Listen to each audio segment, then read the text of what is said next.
Alright, folks, we are back here with our fourth installment of what I am calling the intermediate bracket at this point. Technically, two of these have been intermediate, two of them have been beginner, but I've learned my lesson. I've changed the name. Let me make sure that OBS isn't trolling me again here like it did for the Onray first to 10. It does not seem that it is. Wonderful time to be alive. But yeah, we've got our first match here on the first round, the winner's side. We have a Narmaya and a 2B. So this is weird times to be alive. I gotta imagine. I mean, Narmaya, I feel like sometimes she feels like she's got some nice buttons, particularly in her in the Kagura stance, right, the offensive one. But I feel like this is gonna be neutral is not really going to be a game that Narmaya can play here versus 2B. 2B has definitely been touched pretty hard by the nerfs. Don't get it twisted. But this character is still. I mean, there's very few characters that can actually contest this giant sword that's being swung all over the place everywhere. Though, if you got foozies, if you just got crazy ass footsies, I guess you can't just whiff punish her when she goes for things like that. Obviously, 2B, the scary thing about trying to whiff punish 2B is that you can whiff cancel her auto combo like some kind of Dragon Ball FighterZ character. But if he doesn't, like Leia just did right there, you can just kind of take their toes out from under them. Yeah, so we got Roxus on the 2B, Leia on the Narmaya, and things are going pretty decently so far for Leia. Getting some nice wins in neutral, immediately making me look foolish, as it were. And then pushing Roxus all the way to the corner here. Whiffs the throw, no punish on it though. This is like kind of what I'm talking about, right? Swinging these buttons out in neutral versus 2B can just be like a horrible time to be alive sometimes. Well, actually most of the time, because like you just do anything, and then her giant like half screen normal that leads to a full combo just clips you, and you go from there. This is where things can get scary all of a sudden. This could definitely be a bit of a comeback. Oh, in the making here for Roxus, and it looks like it will be. This should be a pretty... Yep, okay, go a little stylish with it. Okay, I was going to say it should be possibly an easy conversion to end it off here, but doesn't go for the Super Skybound Dart. Maybe not, maybe, I guess, 2B's Super Skybound Dart's weird, right? It's mostly horizontal, so it's possible that it would have whiffed there, or it would have been kind of hard to get it to connect, but unfortunately, the Raging Strike combo there doesn't quite connect, doesn't get them to kill, and Leia catches them out with the U-flip from Narmaya. We've talked about it a little bit at this point, right? The U-flip there. It's... For all intents and purposes, like you can call it, it's like a gimmick in quotation marks, right? In the sense that, yes, if Narmaya does it from full screen and tries to just teleport in on you, you can, like, basically the entire cast can mash some button on it. Some people can hit a heavy, some people can hit a medium, some people can hit a light, right? But everyone can mash a button on it and get a full combo on Narmaya for spending 50 per meter.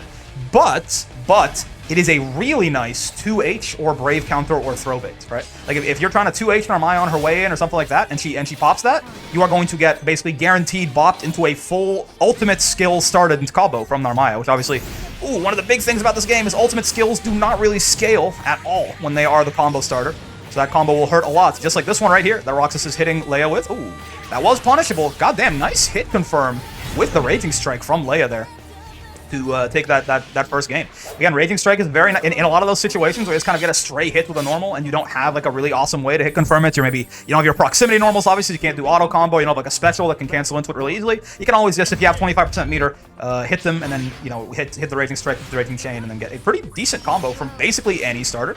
It's definitely one of the things that's made like Rising a lot more dangerous, right? Because there's no such thing really as a stray hit in this game, right?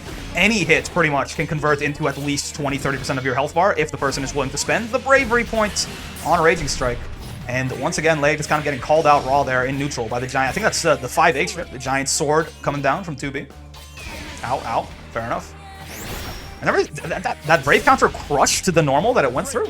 Never seen that before. I guess Brave counter makes sense. The Brave counter is a very high attack level, but Brave counter right back from Roxus. Oh, and that is going to be a baited DP there from Leia. Though I will say, 2B's Skybound Darts and Super Skybound Dart, both, especially the Super Skybound Dart in my experience, do not exactly do the most damage in the world. So, well, Leia does survive that, but unfortunately, that is a very nice and easy way for 2B to just end all of her block strings there. The machine gun, it is minus on block. Actually, and if she does it close enough to you, it is straight up, you can actually just bonk her for it, right? But a lot of the times it is just, she spaces it out, it's safe, relatively, right? And if you try and hit anything after her auto combo, exactly, you just get kind of a little bit of chip done to you there by the Gatling gun. It also doesn't cost any skill, which is becoming very important for 2B now after the nerfs, right? Where her skill gauge really like, doesn't come back. Oh, there's what we were talking about earlier with throw baits and that U-flip from Narmaya, right? Absolutely great stuff there from Leia, blowing up Roxus in the corner, and now it's looking very spooky. Basically, literally any touch is going to be a problem. Taking space back slowly, though. Oh, I was going to say that I like the double jump, try and get out of the way of the U-flip, but it does recover pretty damn fast, right? So it actually lands there and has enough time to punish Roxus on their landing, does Leia, putting themselves now on set points in this first game. Gets thrown, nerd, in the corner. 2B's corner pressure is outside of, she obviously can do some very spooky things if she's got 50 meter to hit you with the balls there, right? The multi-ball setup. Or obviously you can do the little umbrella, the air stall there. But outside of that, she's not the scariest character in the world to block. So, Leia indeed taking advantage of that, finding a quick little gap where it seemed like Roxus was not fully paying attention and crossing them up with that move. That is another kind of gimmick move by Narmaya where you can kind of just mash on her when she teleports like that. But it's not really a gimmick, as much as you have to be looking out for it and reacting to it. Roxus unable to do that, but is very able to take that game off of Leia. Solid comeback there, putting us 1-1. Let's see who takes it. We got a final round already happening here, potentially, in our first game. It's good. So we've got, by the way, if you're unfamiliar, these two are both S ranks to my understanding, but we have allowed the S pluses into the brackets this time around. So the S ranks definitely going to want to be defending their turf from some of these potential S plus invaders, as it were.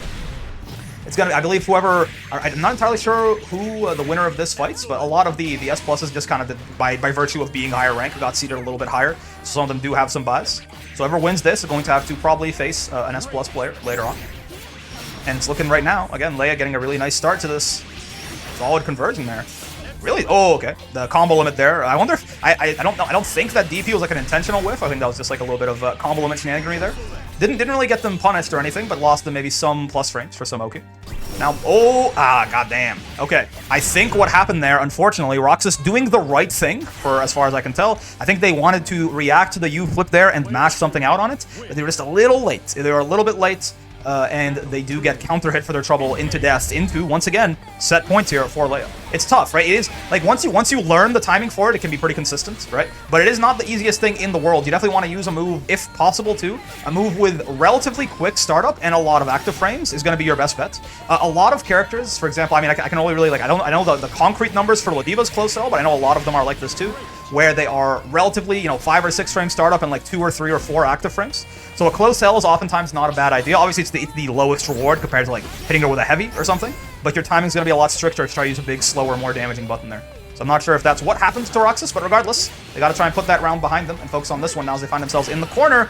Gets their Brave counter baited out and thrown to the trouble. DP, not so bad. Gives 2B a little bit of Oki too. Gives her quite a lot of plus frames on that knockdown. Nice roll through the projectile there by Leia. Puts themselves in the corner, jumps right back out of it. Oh god.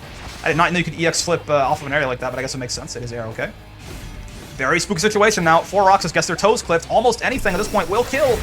And they try to, I believe, jump out of that U flip there and get kind of sent back down to the Shadow Realm for their trouble, as Leia takes that first game. Well played by both players, but Leia, again, that U flip just giving them so much mileage there. Roxus still in this, of course, but does unfortunately drop down to the loser's side to fight for their life in the tournament. But yeah, you are great to both players, and we will be moving on here. All right, and here's our next match. In winner's side here, we've got Hecko on the Beelzebub and Floral on the Nears. These are our first S pluses that we've actually, again, like I mentioned, the bracket has been opened up to S plus gamers now, considering the rename to intermediate made that decision a little bit easier to make. It's gonna be interesting. I know. So Hecko does also have a Near. I've been also told they play Uno as well. So they play a lot of unique characters. Let's just say that, right? So they're gonna have some matchup knowledge here, surely. But I wonder if they knew that they were going up against Floral here. They knew that Floral plays Near, and they picked Beelzebub into the Near. So I'm not sure if that's a comfort pick, or, I mean, Beelzebub is such a rare character that I can't really tell you. Like, well, we're playing Steam right now, so, hopefully that gives Hecko a bit of a buff. But is Beelzebub considered, like, a good matchup into Near? I mean, I guess. I know Near has a little bit of a tough time with people's air approaches sometimes. Her 2H isn't exactly, best in class or anything. But she guys obviously get some good conversions off of it, but like in terms of just like the hitbox. And Beelzebub obviously very good at just like stealing neutral turns there with Unisonic, just flying in and then murdering you for it. But we'll see. All right, some ultimate Beyblade there. Not quite going to get anything except a little bit of chip on Elizabeth. Teleports out though. And now Hecko finds themselves in some corner pressure. Let's see what they do with it. Trying to call them out there. Again, Beelzebub can charge that projectile for a varying amount of time, right? So if you're being very passive, you can kind of charge it and blow you up. Oh god, that teleport there is, we were talking about, sort of gimmick moves with Narmaya's U flip. That teleport from Beelzebub is like, capital G gimmick, basically. It's a reaction check. Maybe a gimmick is the wrong word to say. It is a reaction check for all intents and purposes, right? Ooh, if you can react to mash, then he's gonna have a lot of trouble. If you can't, he just basically gets in on you for free. Oh, but I like that. I like that a lot. I love the idea from Hecko. That is some robbery right there. And as a grappler main, I can always appreciate me some robbery, right? So they are... Oh god, Beelzebub is so, his astral power is so strong, he killed the connection. Okay, no, we're back. But I love the idea to teleport in there. You know your minus, right? Elizabeth knows your minus, and you hit her with it once already, so she's gonna be more on the lookout for that, right? And then you just teleport in and super Skybound Dart with no HP left. That is some absolute gremlin behavior, and I'm 110% here from it, or for it, rather. So awesome stuff there from Hecko to take that first game. Let's see. Karma pulling him. I didn't know you could get that. They'll pull people in even if they were knocked down. That's interesting. Again, Beelzebub, a character that I definitely could use a little bit more matchup knowledge on, no doubt about it. Kills death there. Solid stuff. Let's see. Oh, nice call out there. I mean, that is one of the things, right? If Hecko's just going to stand on the other side of the screen there and try to do projectile zoning or something, that ultimate Death Waltz is definitely, it's nerfed. It's a lot easier to roll through, but if you're going to stand there and take it, it is still the giant neutral tool that it always was, right? So I like the idea there from Elizabeth. Just call him out, right? Get, ooh, what the hell? Ultimate skill into, who you think you are? Eustace? Zeta? Oh, goddamn. Just mashing close L over and over there to try and catch out the spot dodge. And it works out pretty well for them there as Hecko takes that first game. Very, very, very interesting, like very aggressive gameplay, I would say here from Hecko, which is surprising, right? Because again, Beelzebub sort of feels like he's one of those characters that more so wants to stay on the other side of the screen and force the opponent to do something silly and maybe blow them up with a Unisonic or something. But to be fair, also, this is all theoretical. I have not really, like, I've played a couple of good Beelzebubs, but not enough to really get a sense of how the character should be played. So maybe Hecko's fitting. Maybe they got exactly the right thing they should be doing. I mean, it's been working out great for them. So at the very least, if it's stupid and it works, it ain't stupid, right? Just keep teleporting in. Keep hitting those super Skybound darts. Keep mashing those close Ls. I love the idea. The DP has also been... that is one thing that I haven't really been talking about, is Hecko is really finding some really nice spots to use Beelzebub's sort of bubble there. To just either... Oh, baby. Yep, that's another one. Lots of reaction checks on this character, right? That ultimate karma there, you do have to spot dodge it, or else it's a guard break, right? So it'll blow you up there and give him some free damage from full screen. You can't jump it either. You do just... Oh, God. Catches Elizabeth on the way down with the teleport there. I mean, honestly, pretty solid use of that tool. And, oh, what the hell? Did that just clash? What just happened there? Why did that karma not pull them in? Oh, I like the ultimate DP there, though. Beat out the Raging Strike, give yourself some space. So I don't know. Does Nier want space in this matchup? I feel like the answer is probably no, right? Like Beelzebub probably does still, even though Death is obviously a very strong space and neutral control tool, I feel like Nier probably prefers once you can do this. Right? It's a lot easier to do this when you're a little bit up close. Beelzebub does not have the best defense in the world either, necessarily. That's going to be a solid combo there by Floral, aka Elizabeth, to take that ground there and start working their way back towards a possible comeback here. They need to hit up a reverse 2-0 on Hecko at this point. Oh, okay, DP. No such luck this time, and the cooldown is already back. But there was a window there where you could just run it on him with impunity, as it were. Nice conversion here. Pretty nice damage. Again, Nier has still, don't get it twisted, the highest mid-screen damage of any character in the video game, like by a lot, too. Right? Outside of, like, very specific circumstances where certain characters like Zeta or something hit you with, like, 2 ultimate skills in a row and then blow you up. Just, like, consistently, Nier's mid-screen damage is still horrifying. So this character is still very strong after the nerfs. And just a couple of the things that were a little crazier about her just are gotten toned down, but who cares about that right now? What the? Dude, Hecko is just absolutely no fear, man. They get pulled in by the claw there and they skybound. I mean, it works. I just love it. I love the ideas that we're seeing here. But gonna get almost blown up by that Skybound Dart there. 1 death stock remaining means that is going to do an absolute massive amount of damage. Okay, projectile there, catching spot dodge. Uh-oh, this could be a big combo here. It's not gonna kill. Elizabeth should be very much alive, but it's gonna be pain. You're kind of guessing for game at this point. Brave counter not gonna give you the chip situation it used to, but I think that was a cross-up situation there, possibly. I think Hecko probably not hitting the guard button there. Listen, I'm very guilty of it too. It is still a habit that I'm trying to imbue into myself. But I think they probably were blocking, either they blocked left and they should have blocked right, or vice versa. And Elizabeth's going to take that game to tie this up 1-1. Okay. Oh, spot dodge is the karma there, but actually on that one, the timing is a little bit different there. It pulls you in all the way, and there's still a hitbox all the way at the end there. So not quite gonna work out for them there. It's not the ultimate karma. Yeah. Okay. You can spot dodge for sure. That's what I was just saying. The timing is a little bit wonkier. Oh, what is this? The unsummon on death. Right, yeah, this is the new... So, Nier lost her, like, old 50-50 setup, where she could do the light misfortune, and then into that high-low, right? Because they made it so all misfortunes can't be canceled into anything. So that new unsummon there, with the pushback into the 50-50. Again, you notice death kind of sends you up, and then Nier jumps, and it's either a high-low. That is the new way to do it. It's a little bit more complicated, as far as I understand, but clearly Elizabeth has those, as she puts herself, oh god, on set points. Hecko getting caught matching there. Can be a little difficult to find your spots to hit a button sometimes on Nier. Good job not getting hit by that throw there. Would have comboed into a whole bunch of slashes and a whole bunch of pain. But Hecko rapidly finding their health dwindling. Okay, doesn't get 2H'd on their way in there. Good stuff for them. A little bit of chip damage. A little bit of a catch there with the Beyblades. Gets a Brave counter for their trouble though. Ultimate DP. Okay, I see it.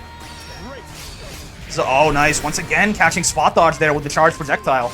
And now suddenly actually kind of starting to claw their way back in here. The health about even. But don't get it twisted. With this much meter, if Nier gets any sort of hit on you, you might be dead. But not unable to convert off of that ultimate 214U there. Kills Death and shoots Nier for his trouble. Does Beelzebub. No Brave points at all on the side of Elizabeth now. This is very spooky. I know. Both of them are probably thinking about that ultimate karma. Oh, I like the spot dodge there. Probably trying to beat out a... Oh, no! Beat out a Skybound art.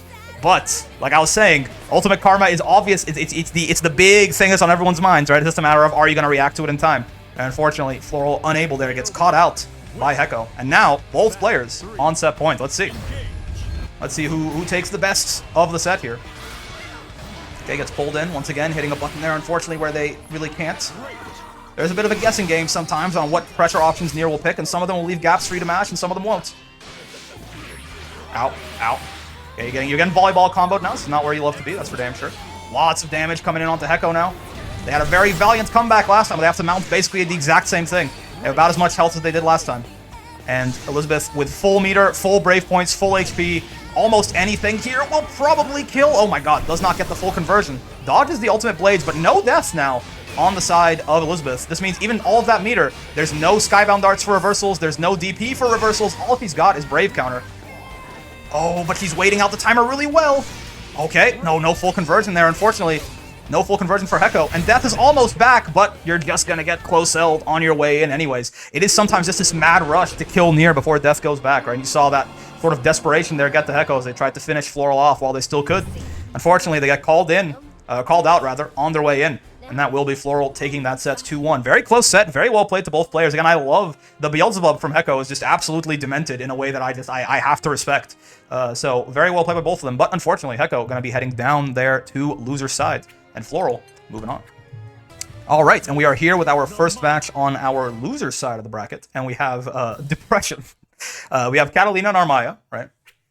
So we've got Blackfox here on the Catalina versus Exelion on the Armaya. I guess I'm gonna call them, honestly, I'm gonna call them Depression because Depression's just a funnier name. It's gonna be funny to say like Depression gets hit with the DP, Depression takes it, Depression mercilessly beating Exelion. So I'm just gonna call them Depression because I feel like that's more fun for me.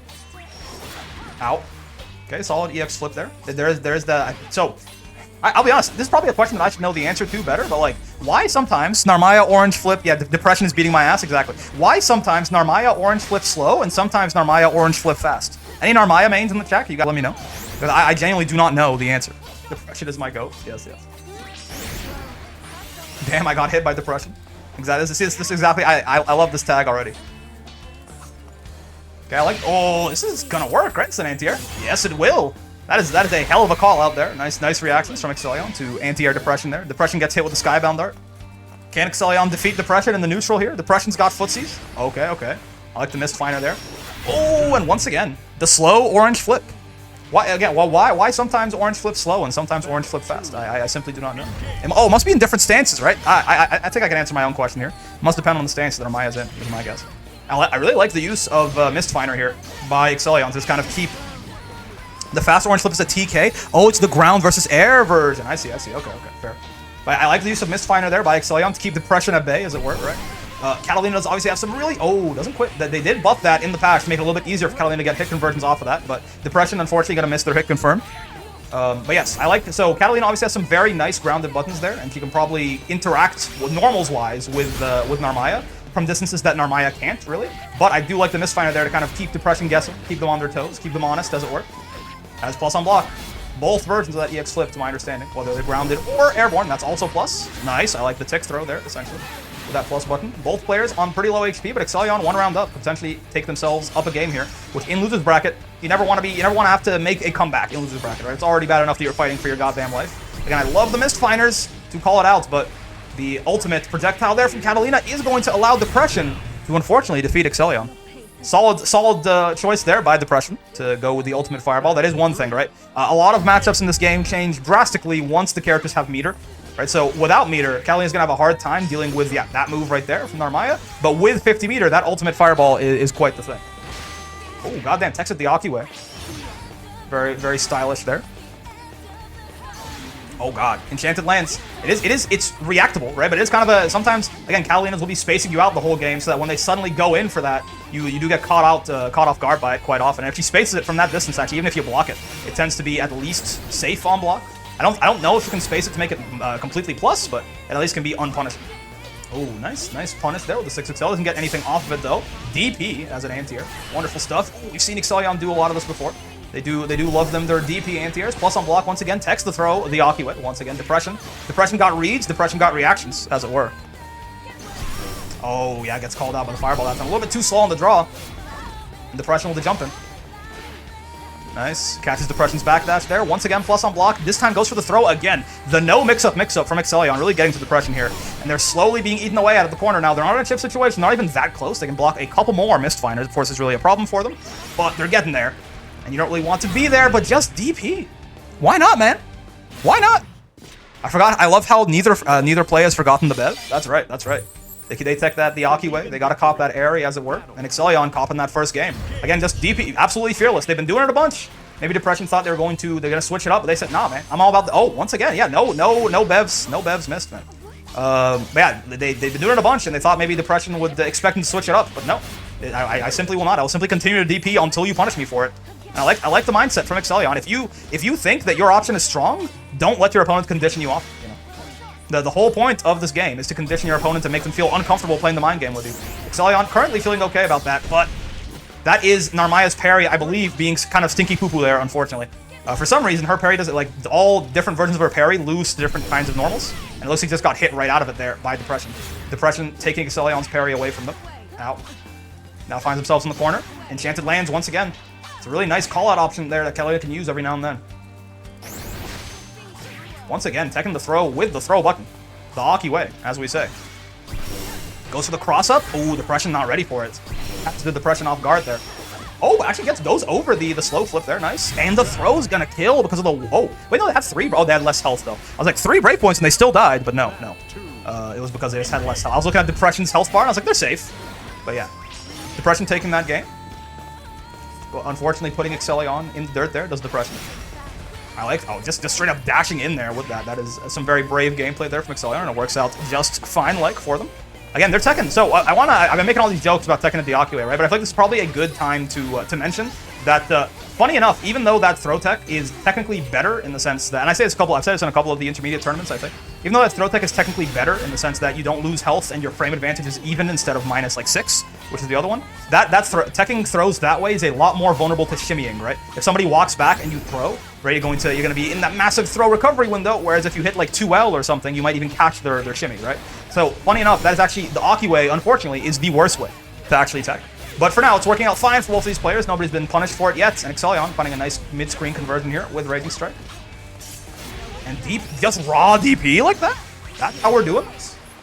Oh, okay, yeah, once again, expects the throw. Does Depression. And does not expect the cross-up, though, again. The Akiway is just the more confident move. Yeah, like if you're 100% certain they're going for the throw, you should definitely tech at the Akiway. But, you know, it's just more of a risk, you know. Gotta have massive balls to go for it. Well, these players, they're rocking a set, I tell you what, because they have basically almost every single throw has been teched, and and every single tech has been the New York style, as it were. Get your legs clipped there, and this is a nice starter for Exelion in the corner. By the way, Exelion on set points, so this is not what you want to see if your name is Depression. Exelion may be able to defeat their Depression here. The Sky Bernard is going to be a great start. And now, basically, one more hit confirmed like this is probably going to be death, I have to imagine, for Depression. As Exelion does, in fact, defeat their mental state and moves on there in the bracket. Unfortunately, Depression will be banished from the tournament.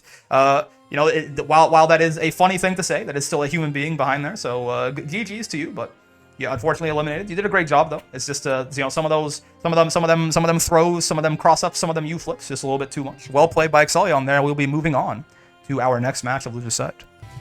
All right, and now actually I lied earlier. I said we're going on loser's side, but there was still one more winner's side match here in round 2 that we want to get through. So we got a La Diva Fairy matchup. Very, very, very interesting stuff, as it were. This is a tough matchup for La Diva, right? Because again, I talked about this in a recent video in the sense that against most zoners, basically the game plan, I mentioned this too in the Catalina and Armaya matchup, right? But a lot of matchups change drastically when somebody has access to meter. Also, let me again make sure that OBS is not trolling me here. I've been PTSD'd ever since the first of 10 with Blast Amber.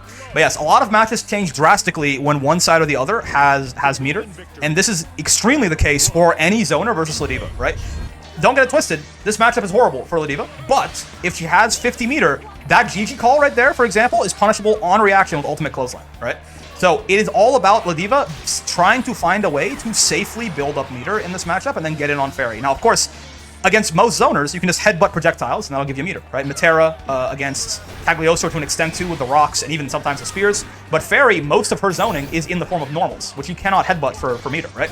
So it's a little bit difficult for Lediva to safely build meter in this matchup sometimes. We're gonna see what Fong has up their sleeve here to try and get through. And so far, I mean, this is the one thing though. Again, this matchup is, you know, on paper pretty bad for Lediva, but if she ever gets in on Fairy, it gets very scary for Fairy very quickly. Oh, what the hell? Ultimate clothesline clashed with that projectile. Heartbreaking stuff, but really solid reactions. I would not personally. I lost that round. I think.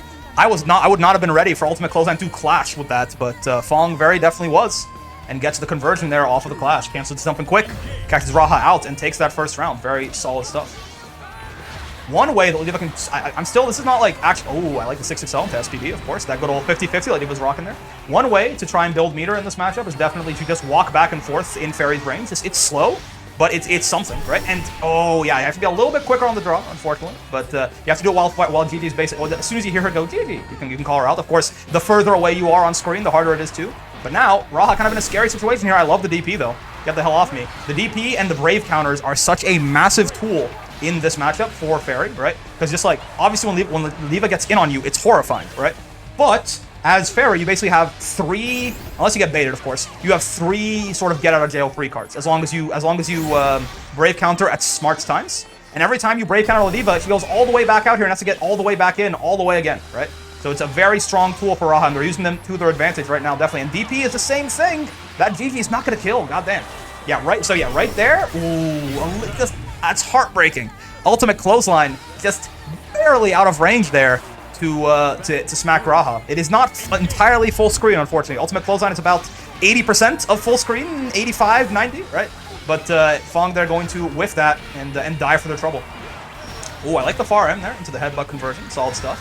And again, this is where things get scary for Raha. They have 50 meters, so they do have a reversal, right? They do have a reversal if they want it, but obviously if it gets blocked, they just die. Fairy, by the way, keep in mind, one of them 15,000 HP characters, right? Yep. So Lediva's already high damage, gets even higher against a character like this. Misses the 50-50, does Raha, but it doesn't matter.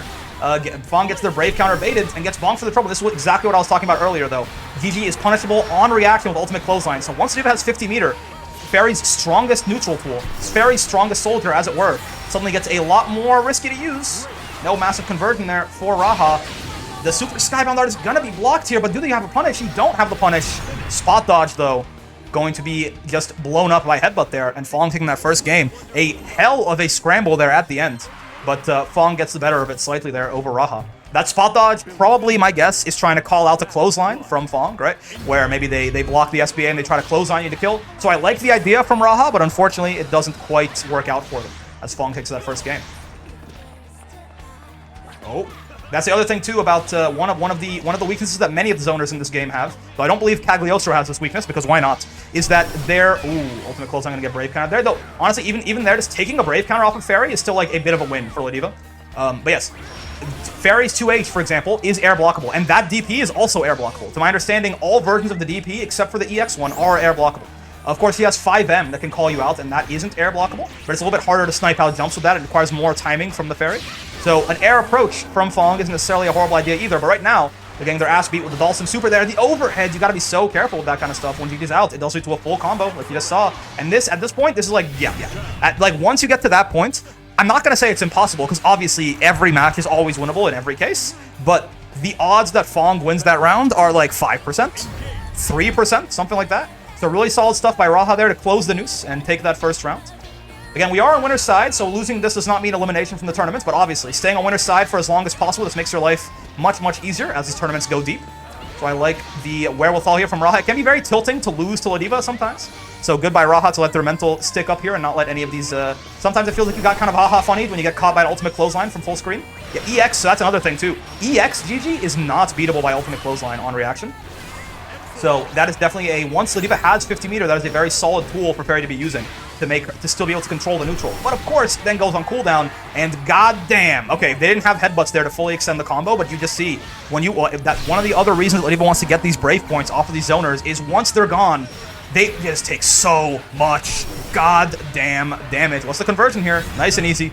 Does the auto combo, keeps it clean, and Fong puts themselves on set point. All right.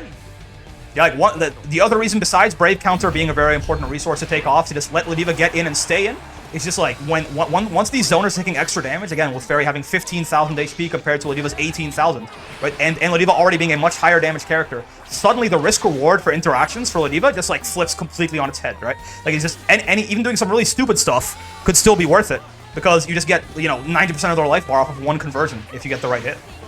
But now, Raha find themselves in the corner. Nice spot dodge on the ultimate clothesline. Doesn't quite manage to punish it there. A little too late on the spot dodge, but at least doesn't get hit by it, which is obviously huge. Tries to hit them with 5U. The absolute disrespect coming out for the content button there. Coming out from Fong, gets GG'd for their trouble. And now, there's some 5Hs. So the 5Hs there are an attempt to crush Fairy's whip normals. Fairy's whip normals are not disjointed, so you can crush them with 5U. The second hit of ultimate clothesline gonna miss there, and another 5U. Coming out from Fong, and they're going to get overheaded for their trouble, and this looks like it's going to be Raha taking this second game, I think. Should be. This should connect. Yeah, absolutely. I believe that puts us at 1-1 here, unless I'm kidding, and Raha has already won one game. Nope, that is 1-1. We're tied up, yeah. So we got one more game to play here, one way or the other. But yeah, really solid stuff there, and some kind of silly 5Us coming out from Fong, but the content brain hits me every now and then, for sure. I respect it, no ifs, ands, or buts. But yeah, so the 5Hs that you're seeing Fong throw out there in neutral, it might look a little random, but the idea is that Fairy's whip is not disjointed, and most of the time he's throwing out mediums, right? He's throwing out 5M or 2M. So 5H from Lediva will just straight up crush the whip and give you a clothesline conversion if you can do it. But of course, it's very committal, and it's just like, you have to basically hard call this is going to do something, otherwise you just get whiff punished for your trouble. But once again there, you see ultimate clothesline, very, very effective against GG. This is what I say when I talk about the matchup completely flipping on its head slightly, at least the neutral. It gets a lot more risky for Raha here once Lediva has 50 meter. And Fong, once again, putting themselves on set point there with a nice catch with the farm into the headbutts. Spooky, spooky times. Spooky, spooky times. Let's see how Raha adapts. They've been pretty good at keeping Fong out, but I guess it's like Lediva only needs the one chance in this matchup, in a lot of matchups, but especially in this one, since Fairy's defense is already kind of stinky. I like the GG there. Oh, calls out the ultimate clothesline. Really good stuff. All right, GG holding down the neutral, as always. That's what I'm talking about, where her 5M is not air blockable. You absolutely can use the snipe out jumps from Lediva, but you have to be a little bit easier, a little bit quicker on the timing, right? A little bit better on the timing. So obviously, it's not a 2H. It doesn't hit at like a really great angle to hit someone who's in the middle of a jump arc. You gotta wait for them to almost land and then snipe them out. Ooh, dodges the ultimate clothesline. Doesn't punish once again, but at least doesn't get a giant blob of their HP taken off. Gets grabbed by the GG, but oh, a little early on the 50-50 there. Hits him, clocks him with the overhead, but doesn't get the combo off of it, and gets just flipped out into ultimate clothesline. It's going to be big damage. Obviously, they're very alive, but one more interaction could really kill. You gotta be very careful. Oh no, you're in the blender now. Obviously, DP is a big option on the table here, but Fong spaces improperly there, trying to spot dodge something, gets back to the trouble, and Raha putting themselves on set point too. A very close set, very well played by both players, but let's see. It's final round, one way or the other. One of these guys going down to loser's side after this. So let's see who has done the most adapting. We'll just have to wait and see. Okay, blocks the GG. It's a situation you never want to be in. Catches the backdash there with EX clothesline. EX clothesline definitely an option, not nearly as potent as ultimate clothesline, but it exists. Yeah, and this is what you want to do a lot of the times. It throws the fastest option there, and just like spot dodging ultimate clothesline into the back throw is one of the best options Raha could do there, and this is going to be really, really nasty for Fong now. You're basically on death's door. One more throw and you're dead, one more strike and you're dead, and the overhead is not going to convert into a combo. Hold on, chance here for Fong, but again, we talked about when you're this low on HP, suddenly things get very difficult, and that is going to be Raha taking that game there versus Fong. Very well played to both players. That's going to be Fong going down to the loser's side of the bracket, and Raha moving on. All right, and now we are here in our winner's side of the bracket once more with some top 8 qualification matches. You've got Dances with Moths here on the Siegfried versus Cal Struggle, Calcito, many different names. Let's gonna call them Cal, on the Ferry. So, it's gonna be an interesting one. On paper here, I have to imagine that this is going to be tough for Fairy. Just because, like, you know, you do all your funny whip shenanigans and you have your, oh, you know, go my son, hold down the neutral. But Siegfried just hits, you know, R1 and circle and then just ends your life with that EX fireball right there. So we'll see though. On paper, the matchup I have to imagine is a little bit difficult for Fairy, but obviously the matchups and the characters matter a lot less than the players piloting them. So let's see what Cal can get up to here. Decent start so far. No projectile shenanigans. Jumps, oh god, jumps clean over G. Really solid jump in there, yeah. But so that's Siegfried Rekka. We're gonna see that a lot probably. So just a quick note on it. There are a few different options out of that Rekka, right? There is the flip that you just saw Moths do there. That is both minus on block, actually punishable on block, I believe, by a lot of the cast if he spaces it out poorly at least, right? And at the very least, it loses to roll pretty hardcore. And then there is a quick slash that whiffs on crouchers, but whiff recovers very quickly, right? Definitely beats roll. There's the command grab, and there's the parry. I might be missing one more, but in general, the idea is that just down backing, honestly, is not a horrible idea versus Siegfried Rekka, as long as, of course, you are ready to call out the command grab when it happens. The command grab is the most reactable aspect, right? But if you down back, the quick slash whiffs on crouchers, and if you're on the ball, you can just punish him straight up for that whiff. The flip there will be either minus or punishable, depending on how badly Siegfried spaces it, right? And the command grab you can jump, and the parry won't get you, right? So down backing is a safe option on the bright side. But regardless, Cal taking that first game there. I'll stop talking about the Siegfried matchup in general. I'm just going to talk about what's happening on screen now. Nice brave counter there by, oh, that is plus on block. Got to spot dodge that. And calls out right in the middle of that big old spin move that Fairy likes to do there. I was going to say, he's actually going to get a full conversion off of this. That would have been incredibly dirty. But Moths not quite able to pull that off. Still, though, finds themselves in not so bad of a position right here, though. Getting hit by Gigi right there. Going to cause trouble for you. And now you're getting pushed back into it. Ooh, nice. Siegfried got those long legs that you can use to confirm into the Rekka there. Wake up DP. I'm going to get absolutely... Oh, I guess I get absolutely blown up for their trouble, but a little bit of a stutter there, we saw. Possibly eating some of Cal's inputs, perhaps. But, you know, such is the nature of an online tournament. You will have to occasionally have to deal with that kind of sweater weather. But Cal not going to let it get them down. And they are, in fact, going to get a nice conversion to Super Skybound Dart there and take that first game over Moths. Really well-played stuff. I mean, that's what I'm talking about, man. Yeah, Cal is crazy with the back throws, man. Something about their back throws just have more range than everybody else's or something. They're faster startup. I don't know.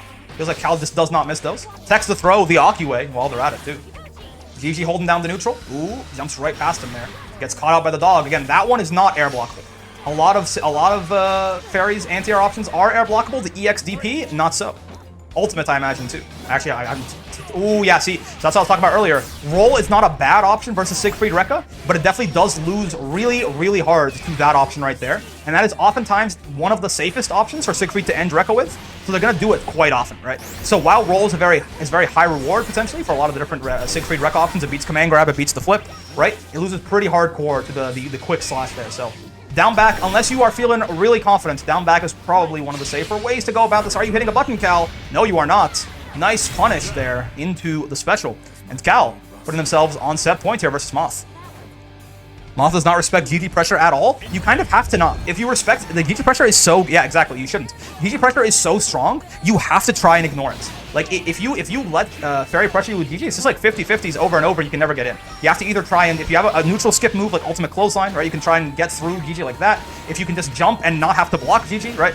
Like, I would much rather take a Fairy 2H or something than having to block the GG nonsense, right? So, it's good by Moth, but it's actually, I was going to say, not actually finding themselves in not such a bad position, but Cal cartwheeling right out of the corner there, causing a little bit of trouble. Oh, gets grabbed by the projectile.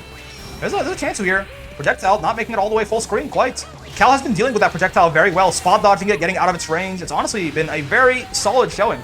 I thought that tool would give him a lot more trouble than it has been. DP there actually working out for Moth that time. 2H starter. Oh, but it doesn't get the conversion. Is that because it wasn't the EX Rekka? Maybe. Cal getting a taste of their own medicine, though, getting wake up thrown. Not back thrown, though. This is not going to hit, I don't think. Yep, one, I think Siegfried would have recovered in time there anyway? It's hard to say, maybe not. And two, the invincibility on that only lasts until the super flash, I believe. So the very active fireball from Siegfried there, giving Moth that round. Very SSBA moment, it's a tough time to be alive, for sure. No, the invincibility, exactly. Oh, doesn't get the full conversion here. Does this? Oh, okay, maybe that might not be punishable for Fairy, actually. I don't know how slow her far L is. That might actually be safe, even kind of unspaced like that versus Fairy. Ooh, gets called down on the way down. Cal, once again, by the way, don't forget, still on set point here is Calcito. So this is still a very scary situation for Moth. They got to figure something out here. Ultimate projectile gets spot dodged. Really solid stuff. Oh, that time the roll is going to work out. Beats the flip there with roll. GG coming in. Gets blown up by the fireball, though. Oh, and whiffs the 2H and gets jumped by the boys. Does Moths there, and that's going to be Cal taking that set 2-0. Really solid stuff by both players, but honestly, like I said, man, the matchup might be kind of difficult on paper, but Cal, you know, it's all about the players and not the characters, and Cal just had no fear. He dealt with the fireball very well there, and both of them collapsing after the match. But yes, dealt with the fireball very well there and ends up taking it over Moth. Of course, Moth, still in this, just moves down to the other side and has to fight for their life now in all of their sets. But, you know, they can always make a hell of a run. I believe in them. That Siegfried was kind of clean. Maybe just, I don't know. The Rekka options were definitely getting called out a little bit by Moth there. I don't think they did anything wrong necessarily. Moth was just very ready for that. All right, and here's our next match here on winner's side for top 8 qualification. And we have Granblue Dreaming, a.k.a. Collision, a.k.a. Fuselet's son on the Vasaraga, versus AJR on the Blau. We've seen AJR a whole lot in this tournament. He often does pretty well. Collision, of course, no slouch either. Both of these players, by the way, are now, well, Collision was always S+. AJR has now met him up there. So it's a good thing that I expanded the bracket here to allow the S+ in, as some of our familiar faces here would not have been able to make it in. So let's see. Belial Vasaraga, huh? We got Beelzebub theme playing in the background, of course. What makes the sky blue goes incredibly hard. Never turn your back to the enemy. Never turn your back to the enemy. He does do that a lot. He does his parry, he just walks right by you. Vasaraga, to be fair, Vasaraga saying never turn your back to the enemy, the first rule of battle. Somebody teach Vasaraga to side switch out of his steppers, man. He turns his back to the enemy all the time. Ooh, nice soul forward there, get through the, or not, more so battalions, to get through that projectile. Soul forward giving it the armor. Command grab up close, light command grab, I really like that. Vasaraga's EX command grab is reactable, but has a lot more range. Light command grab is basically, sometimes, a straight 50-50. Ooh, calls out the command grab with a button. Solid stuff there from Collision. And getting this big ol' conversion as a reward. Okay, I like that. It is punishable on block, but I like the idea, at least. Some of them mind games, trying to call out AJR hitting a button there. That is plus, yeah. That medium DP from Belial, you have to either 2H it or air throw it or do something on the way down. Because if you block it, it has no hitbox on the way up, but it is plus on the way down. So Collision getting smacked for mashing on that. However, not going to matter. The early health lead they had built on earlier in that round, they still do manage to take that one. Taking their toes out from under them again. So, you know, under the tutelage of Fuselet, Fuselet does love sniping people's toes out with 2U and 2M in particular, right? So let's see if Collision can emulate their master there.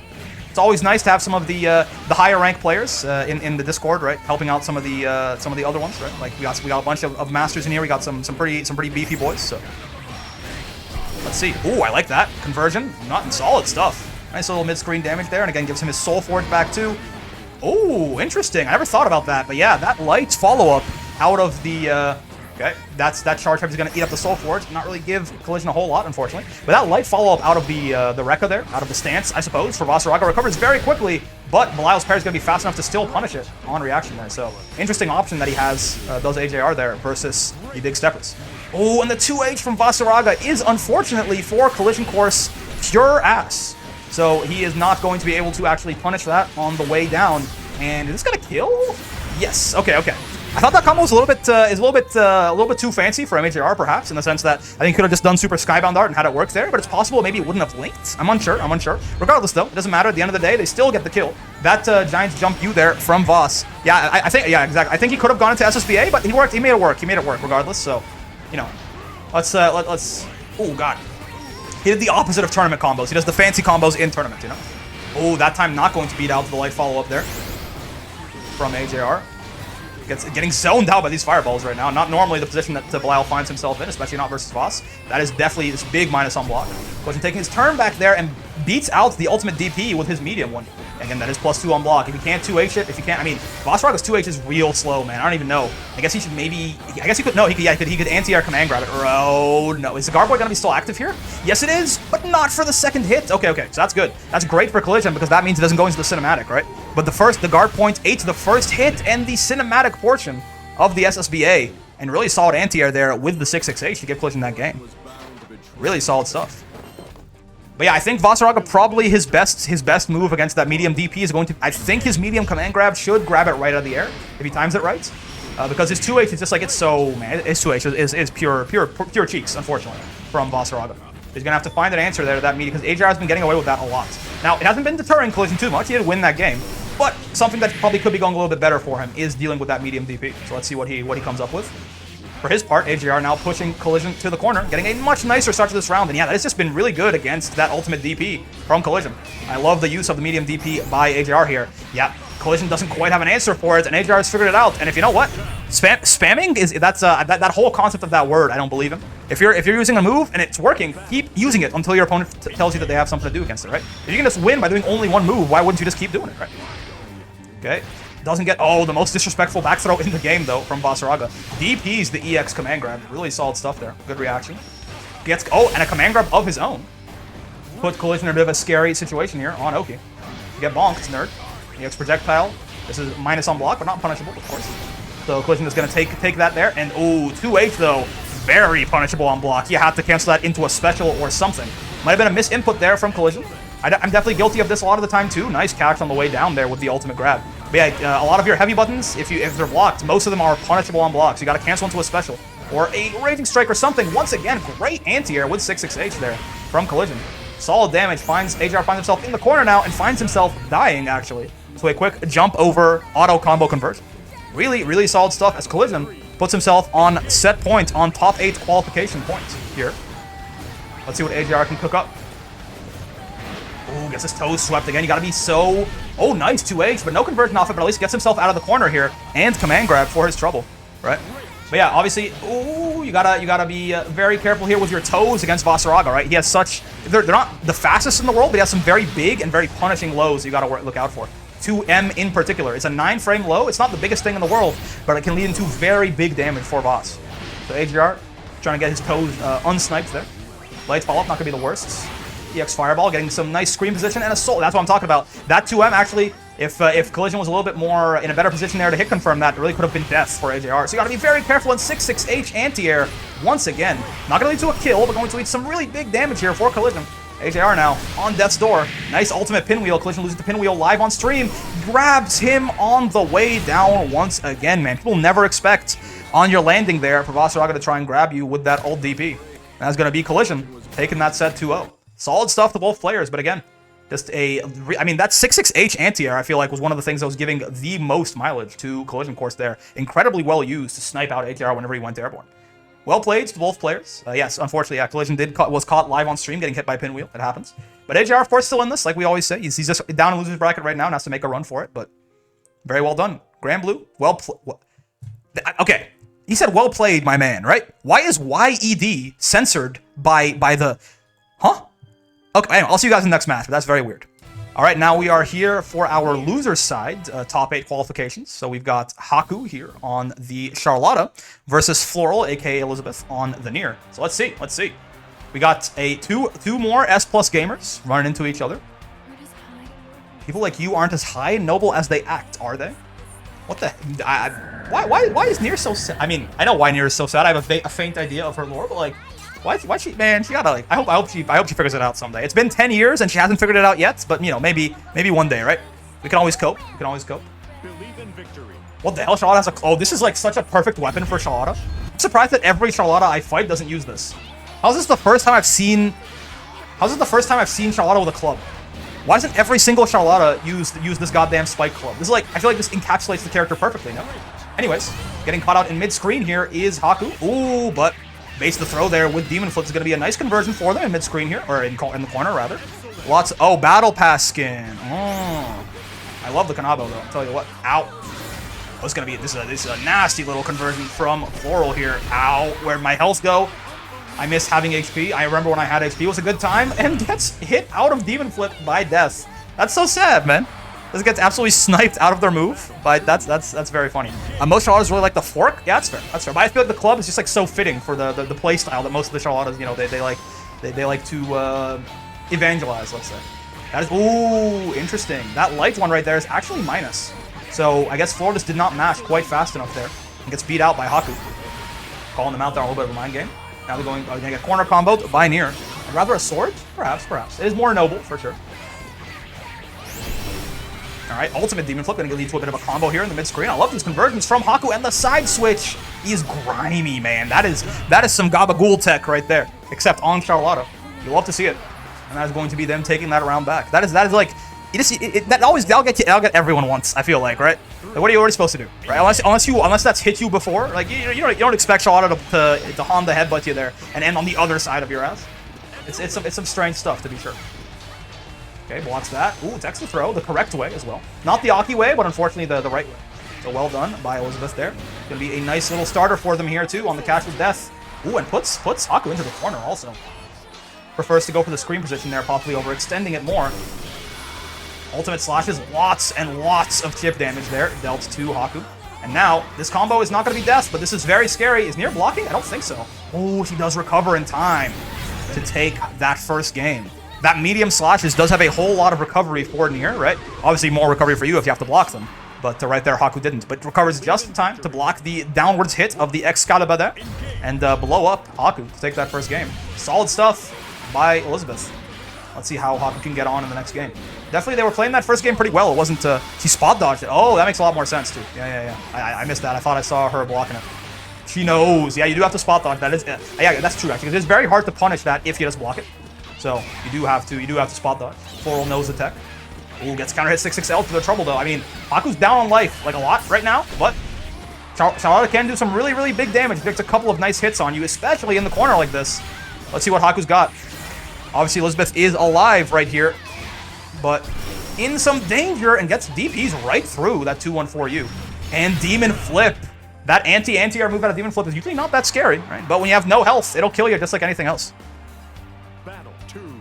Really solid stuff. You can Demon Flip a lot to get around death, does Haku. Even after they got kind of blown up for it in one of the games, they are not afraid of the big Death Primal Beast puppet. What the hell is this conversion? Okay, it doesn't exist is what it is. But it still got us some nice damage there in the mid-screen. Gotta hold this, all these plus frames. Oh, nice, yeah. Nier's 2M and 2U are gigantic when Death is around, man. Haku getting clipped by that, and now, oh, doesn't quite manage to block for that setup there, and puts Elizabeth on set points. Again, this is loser's side of the bracket, so Haku is fighting for their life officially now. Ooh, Demon Flip once again, catching out Death there in the startup. Punish on the jump. It's going to be a nice combo. They're going to spend the Raging Strike? No, they just go for the Honda headbutt there. Honda putting in work. Techs the throw. Solid delay teching by Elizabeth on display, right? Has not been caught out by a throw just yet. All right. Oh, and the ultimate claw there going to lead to a pretty nice starter here. Not going to be like the worst damage in the world, but it's going to lead into some possible mix. No, okay, does not land right in the medium claws there. Makes Haku's life a little bit easier. Look at that chip damage on that ultimate skill, man. That is like Anila Sheep level nonsense. Oh, Raging Strike, though, and Elizabeth's not ready for it. Really solid call out there by Haku. Got the sense that it would work out for them, and it absolutely did. Really good stuff. Taking that game, staying alive in this bracket, and keeping us 2-1-1 here. Let's see who can take it down. That Raging Strike is a huge risk, of course, because if Floral spot dodges that, you get sent directly to the Shadow Realm, but sometimes you gotta call people out, man. You gotta keep people honest, make sure they're not asleep at the wheel. Elizabeth there was unfortunately asleep at the wheel. Believe in victory. So let's see. Set point potentially for both players now if one of them takes a round. Okay, on the headbutt there, minus but safe. As is tradition, right? Okay, that's the throw. Again, really solid delay teching. Elizabeth has not been caught out by a throw. I don't think they've been thrown yet, huh?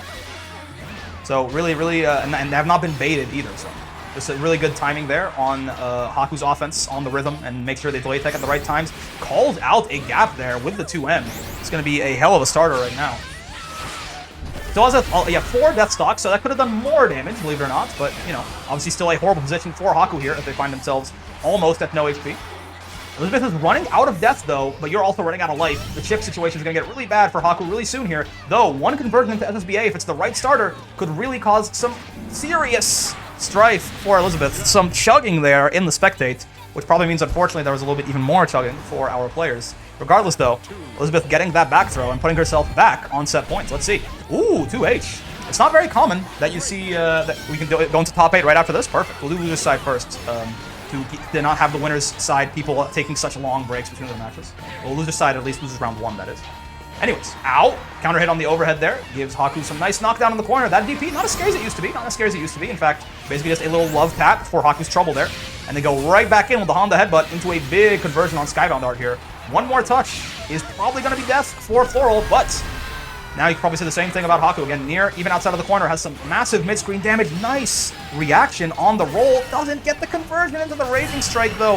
Heartbreaking stuff. Oh, but Floral Raging Strike misses 2, and Haku putting themselves on set point. A scramble and a half at the very end there. Haku missing a bit of a conversion there into the Raging Strike. but pulls it out regardless, as Elizabeth tries to capitalize on that mistake and whips her own raging strike. Let's see. Round start here looking pretty good for, once again, the latex on points. Once again, the latex on points, but at this point, you took a little bit of like meaningful damage from taking it all these times. Let's see what Elizabeth has up their sleeve here. They are in the corner. Ooh, I was going to say it was a very good call-out on the crossover from Haku last time there. It's sort of an unusual option. To be ready for that is very good, but Elizabeth did it again. Just no fear. This, I think, is going to hit. Yes, it will. Yes, it will. Good reversal there. Waited it out, too, right? Did Haku. Ow. Ow. This is going to be big pain. It's going to go into Skybound Dart with 3 death stocks left. You're alive, but not by much. Again, set point for both players here. Elimination on the line for both players. Top 8 qualification is what we're fighting for here. I love the no escape throw there. The DP is nerfed, but if you have that little health, it'll kill you just like it used to. Really solid stuff by Floral, taking that set 2-1. Incredibly close set, but that is going to be Floral moving on to top 8, and unfortunately, Haku is going to be eliminated from the bracket.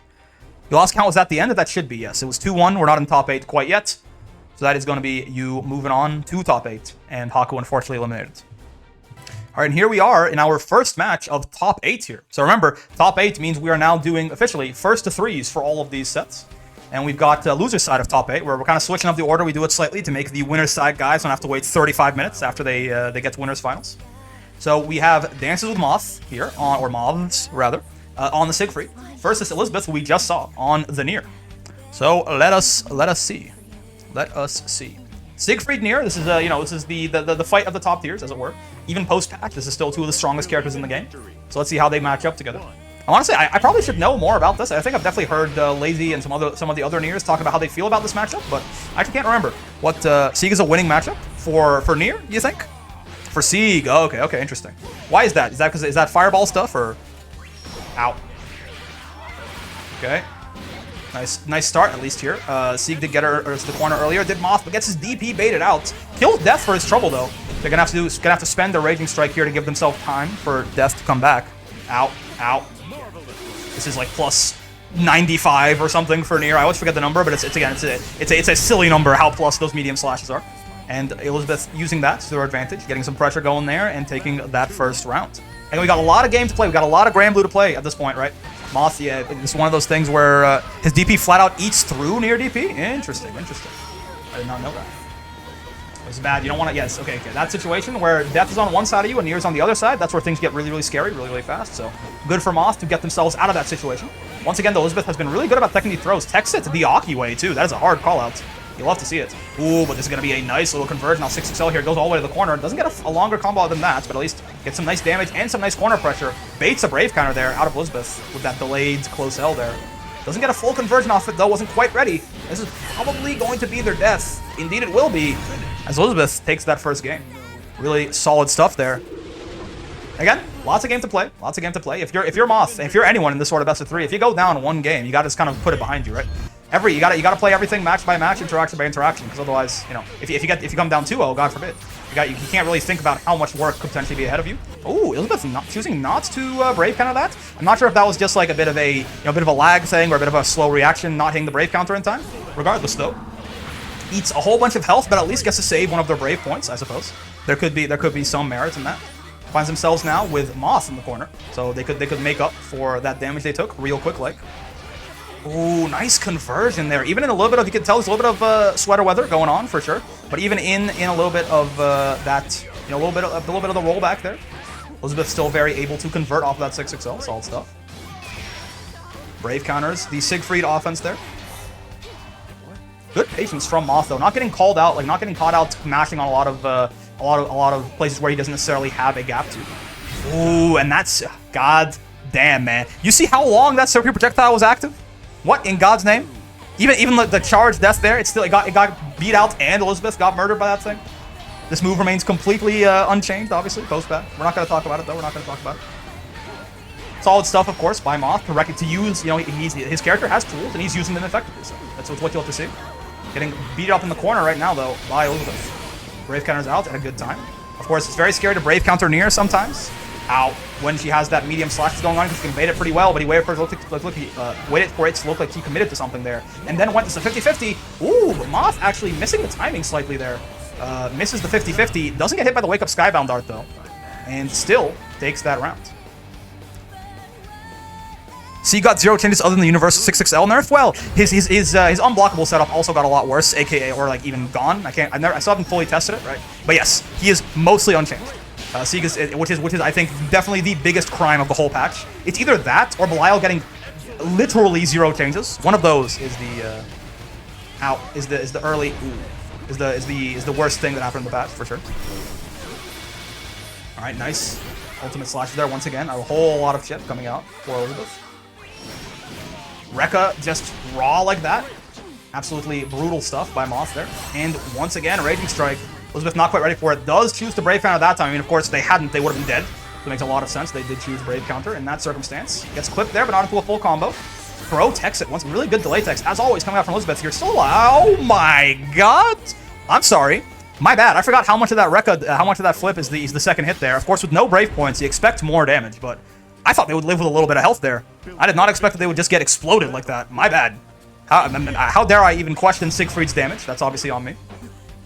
Nice round start fireball there into some 6XL pressure. Techs the throws over and over. Does Elizabeth. For that third one, techs it the Aki way. Ow. Okay. Gets themselves out of the corner. Solid stuff to Elizabeth. Each one of the Brave points up on Moths too.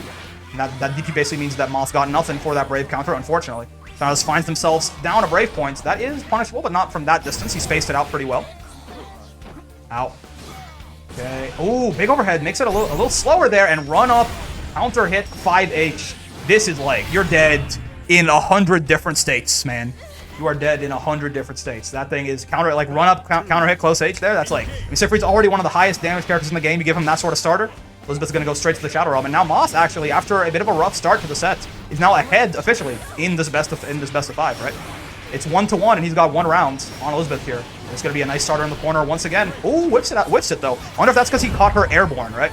So the timing there might be a little bit more different. I know usually you can get close L there and keep that combo going, but it might be because he caught her in the middle of a jump, right? So the bounce is a little bit different there for him. Oh, and does not fall for the Raging Strike. There's DPs clean through it. I will not play your foolish games, Mrs. Near. This is scary now for both. Again, mid-screen damage. Near's got that. She will absolutely kill you for your trouble. I love the spot dodge there too. That move, like we said, loses to roll is the spot dodge pretty hard. Elizabeth very aware of this. Punishes it with spot dodge on reaction. And is going to tie things up here 1-1 to 1-1, if you know what I'm saying. Again, that Rekka from Siegfried is very strong, but depending on some of the options that he picks, it can be quite risky for him. So, especially if you know the matchup, you know the answers with the different tools. And Elizabeth is very clearly very aware of that. Okay, the overhead there.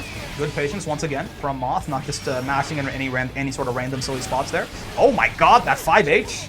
Poking Near right in the heart into the big overhead swing. Solid stuff. Gives him some damage, gets him to tie up the health situation a little bit, but now you are a baseball, you are a volleyball, you are a basketball, and that is set. What is it? It's, what are the 3 steps you do in volleyball? The set is right before Spike, and then Elizabeth is right before Moth here, as she goes up 2-1 in the set. There's one right before that. Yeah, you set and then you spike, but there's one that's, bounce? I don't know, I haven't watched Haikyuu enough. Oh wait, is this a bump? Thank you, bump. That's the one I'm thinking of. It is a best of 5, by the way, Moth, in case you are curious. So you still got more game to play there, unless it's a character switch coming out. Let us make sure that's clear to both players. All right, yes, took a quick pause there to remind our participants that top 8 is all best of 5, aka first to 3. So Moths, even though they are down 2-1 in the set, it's still very doable for them. They just have to, at this point, it's kind of like you got to reverse 2-0. Reverse 2-0 is way easier than reverse 3-0, so it's fun. Yeah, it is 2-1 currently. Elizabeth to Moths. So let's see. Nice, pulled in by the claw there. Like, great patience from Moths, but at a certain point with Near, man, obviously blocking is not bad, but Near does so much chip. Moths has lost so much of their goddamn health in the corner here, even though they didn't get hit. And that is going to be even more there on the Skybell Dart. Gets hit meaty. God damn. Gets hit meaty with the 2-3-6M there, and that is going to be Elizabeth putting herself on set point with the 7 golden letters coming out. Oh, gets clocked there by a quick low. Okay, could be worse though. And nice, catch the spot dodge out with another well-timed close L. This is going to be big bonks coming out here from Siegfried. Ow, ow. Into, ooh, no close L. Oh, combo, of course. Yes, how could I be so naive? Okay, back thrown into the corner. This is not where you want to be. Gets the Raging Strike and spends all his Brave points at this point. This is horrific stuff, but that's really nice. Again, that projectile converting into a combo there from all the way over there. EX, ultimate DP, not so bad. A little bit of damage, a little bit of meter off of Near. Honestly, in the grand scheme of things, much the worst things could happen for getting anti-aired. Like, for example, having Elizabeth take that set and eliminate you from the tournament. Unfortunately, That is going to be Elizabeth taking it 3-1 there. Incredibly well played. Yes, and Moth, unfortunately, eliminated from the tournament as Elizabeth moves on in loser side's top 8. Well played to both players, but Elizabeth taking that last round had definitely made some adaptations, and that was looking very clean there from her in the last game there. All right, and here we are in our next match of our loser side top 8 here. And we've got Hecko, who we saw earlier on the Beelzebub, versus the 2B coming out here from Roxus. This is going to be interesting stuff, interesting stuff. These are both characters that have some really gigantic buttons to hold down the neutral with. I'm not entirely sure. I mean, I imagine 2B is still a little bit quicker, a little bit more maneuverable, but I don't know. I don't know if Hecko can just like stand on the other side of the screen here and have a good time, or if that'll be a problem for him. I guess we'll find out. Unisonic, obviously pretty nice. Ow. Don't think you've ever seen this matchup before? I mean, most Beelzebub matchups for me are like the first time I've seen them. Nobody plays this goddamn character, I swear to God. He's like bottom 5 popularity, I feel like, from just like my own personal ranked sample size. Okay. Solid pressure there coming out of Roxus. Nice and safe, spaced out. Ooh. From there, actually, I'm not sure if Hecko could have hit a button there and gotten a punish. I think maybe is the answer. Oh, doesn't spot dodge the ultimate karma. Again, Beelzebub is, he has the perfect combination of character who is quite rare. Also, let me make sure that OBS is not trolling me real quick. But he has the perfect combination of character who is quite rare and character who is full of knowledge checks, right? So you gotta be very careful about that. Things like ultimate karma, things like the teleport, right? Things like his Skybound Dart need to be spot dodged. Solid combo there coming out of Roxus, though, getting some nice damage here and no brave points on Hecko. Means this is now officially one-touch territory. He's not careful. The next thing that clips him is going to end his life. Teleport's clean out of the corner, though, and nice Unisonic combo starter into SSBA. Said, I'm just going to keep it real simple.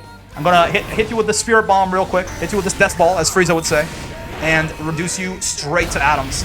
Goddamn, man. Astrals, am I right? They be out here. They be out here doing some shenanigans. Namek erased. Now we got 5 minutes. 5 minutes, aka 27 episodes. In 27 episodes, Roxus will be dead.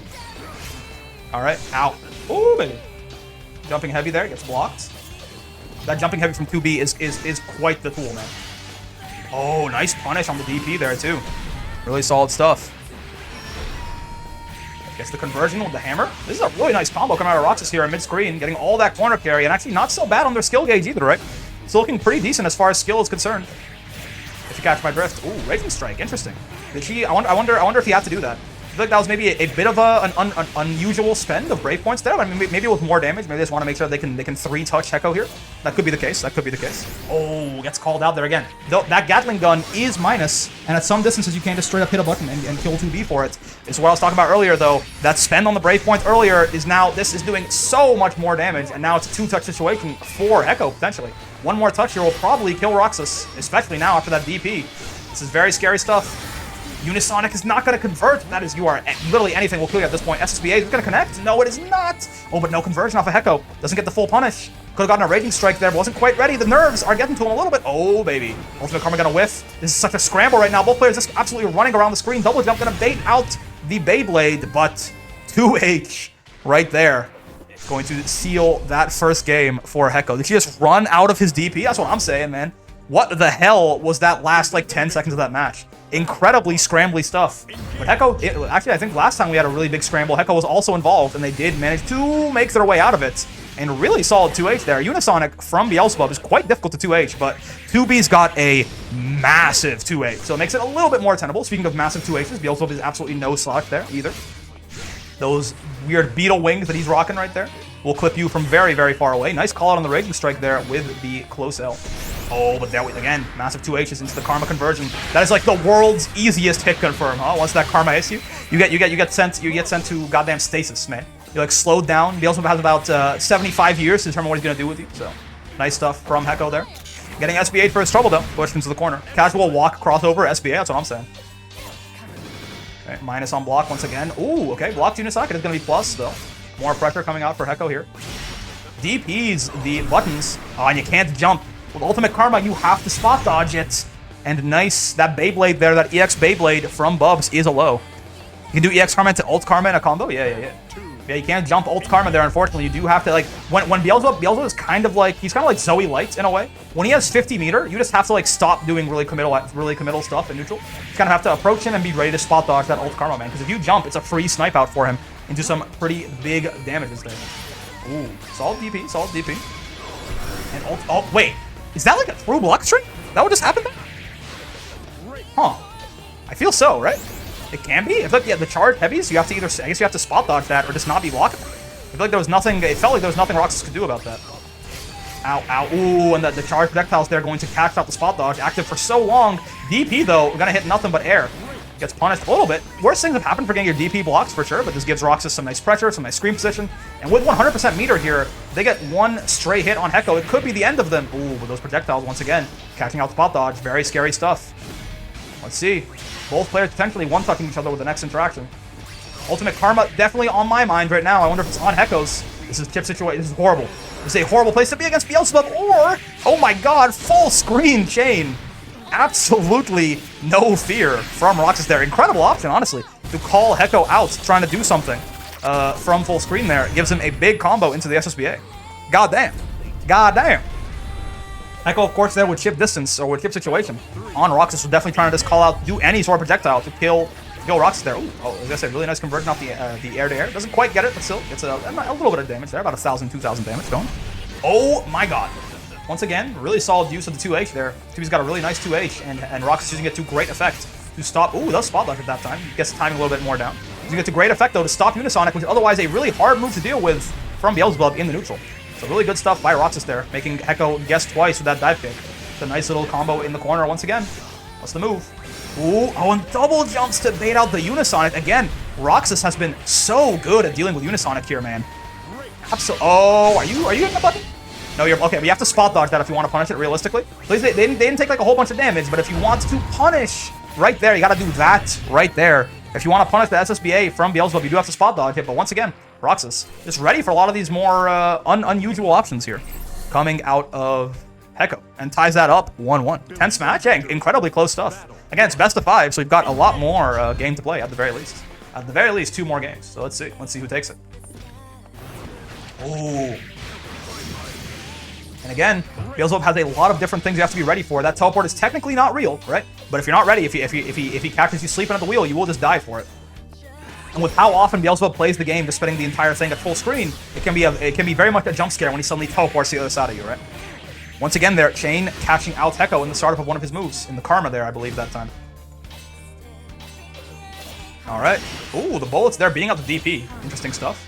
This is 2B's only special move that doesn't use skill, right? So it's a nice ender to just make things nice and safe there. Well, depending on the spacing, it can be nice and safe. Otherwise, it can be kind of dangerous. Oh, and gets hit by the ultimate balls there on Wake Up. That is not what you want. Again, any ultimate skill, when it starts a combo, it basically doesn't scale at all. Ooh, just barely alive is Hecko, but you're in a horrible situation now. Basically, anything from Roxus will do it. And Hecko doing the run-up SBA, trying to steal that round, but Roxus very ready, just DPs, and kills Hecko for his trouble there. Alright, round start charge. Okay. It is so scary to try and 2H this 2B character, man. Just a double jump and the air stall coming out of the umbrella there. It just makes it, even with such a massive 2H like Beelzebub, it can just be very, very scary to commit to that, right? You can just double jump and then blow you up for it, or do the air stall and then blow you up for it, and her jump age is such a massive button that if you whiff anything, she'll probably kill you with it. It's definitely can be very scary. Ooh, I like the DP there. Decided to just, I don't want to hold any of your schmicks there, Mrs. B. Just spend that skill gauge and that meter for nothing. But Hecko now, ooh, nice Raging Strike. Still very down on HP here, and very down on meter too now. Just Brave Points is the only thing Hecko's got going on for them. See how they can convert that. Doesn't get punished there. Solid stuff. Manages to block in time. Doesn't get 2H there either. Roxus asleep at the wheel very slightly there. Hecko taking advantage. Okay, once again, the Gatling gun there. A relatively safe ender from that spacing.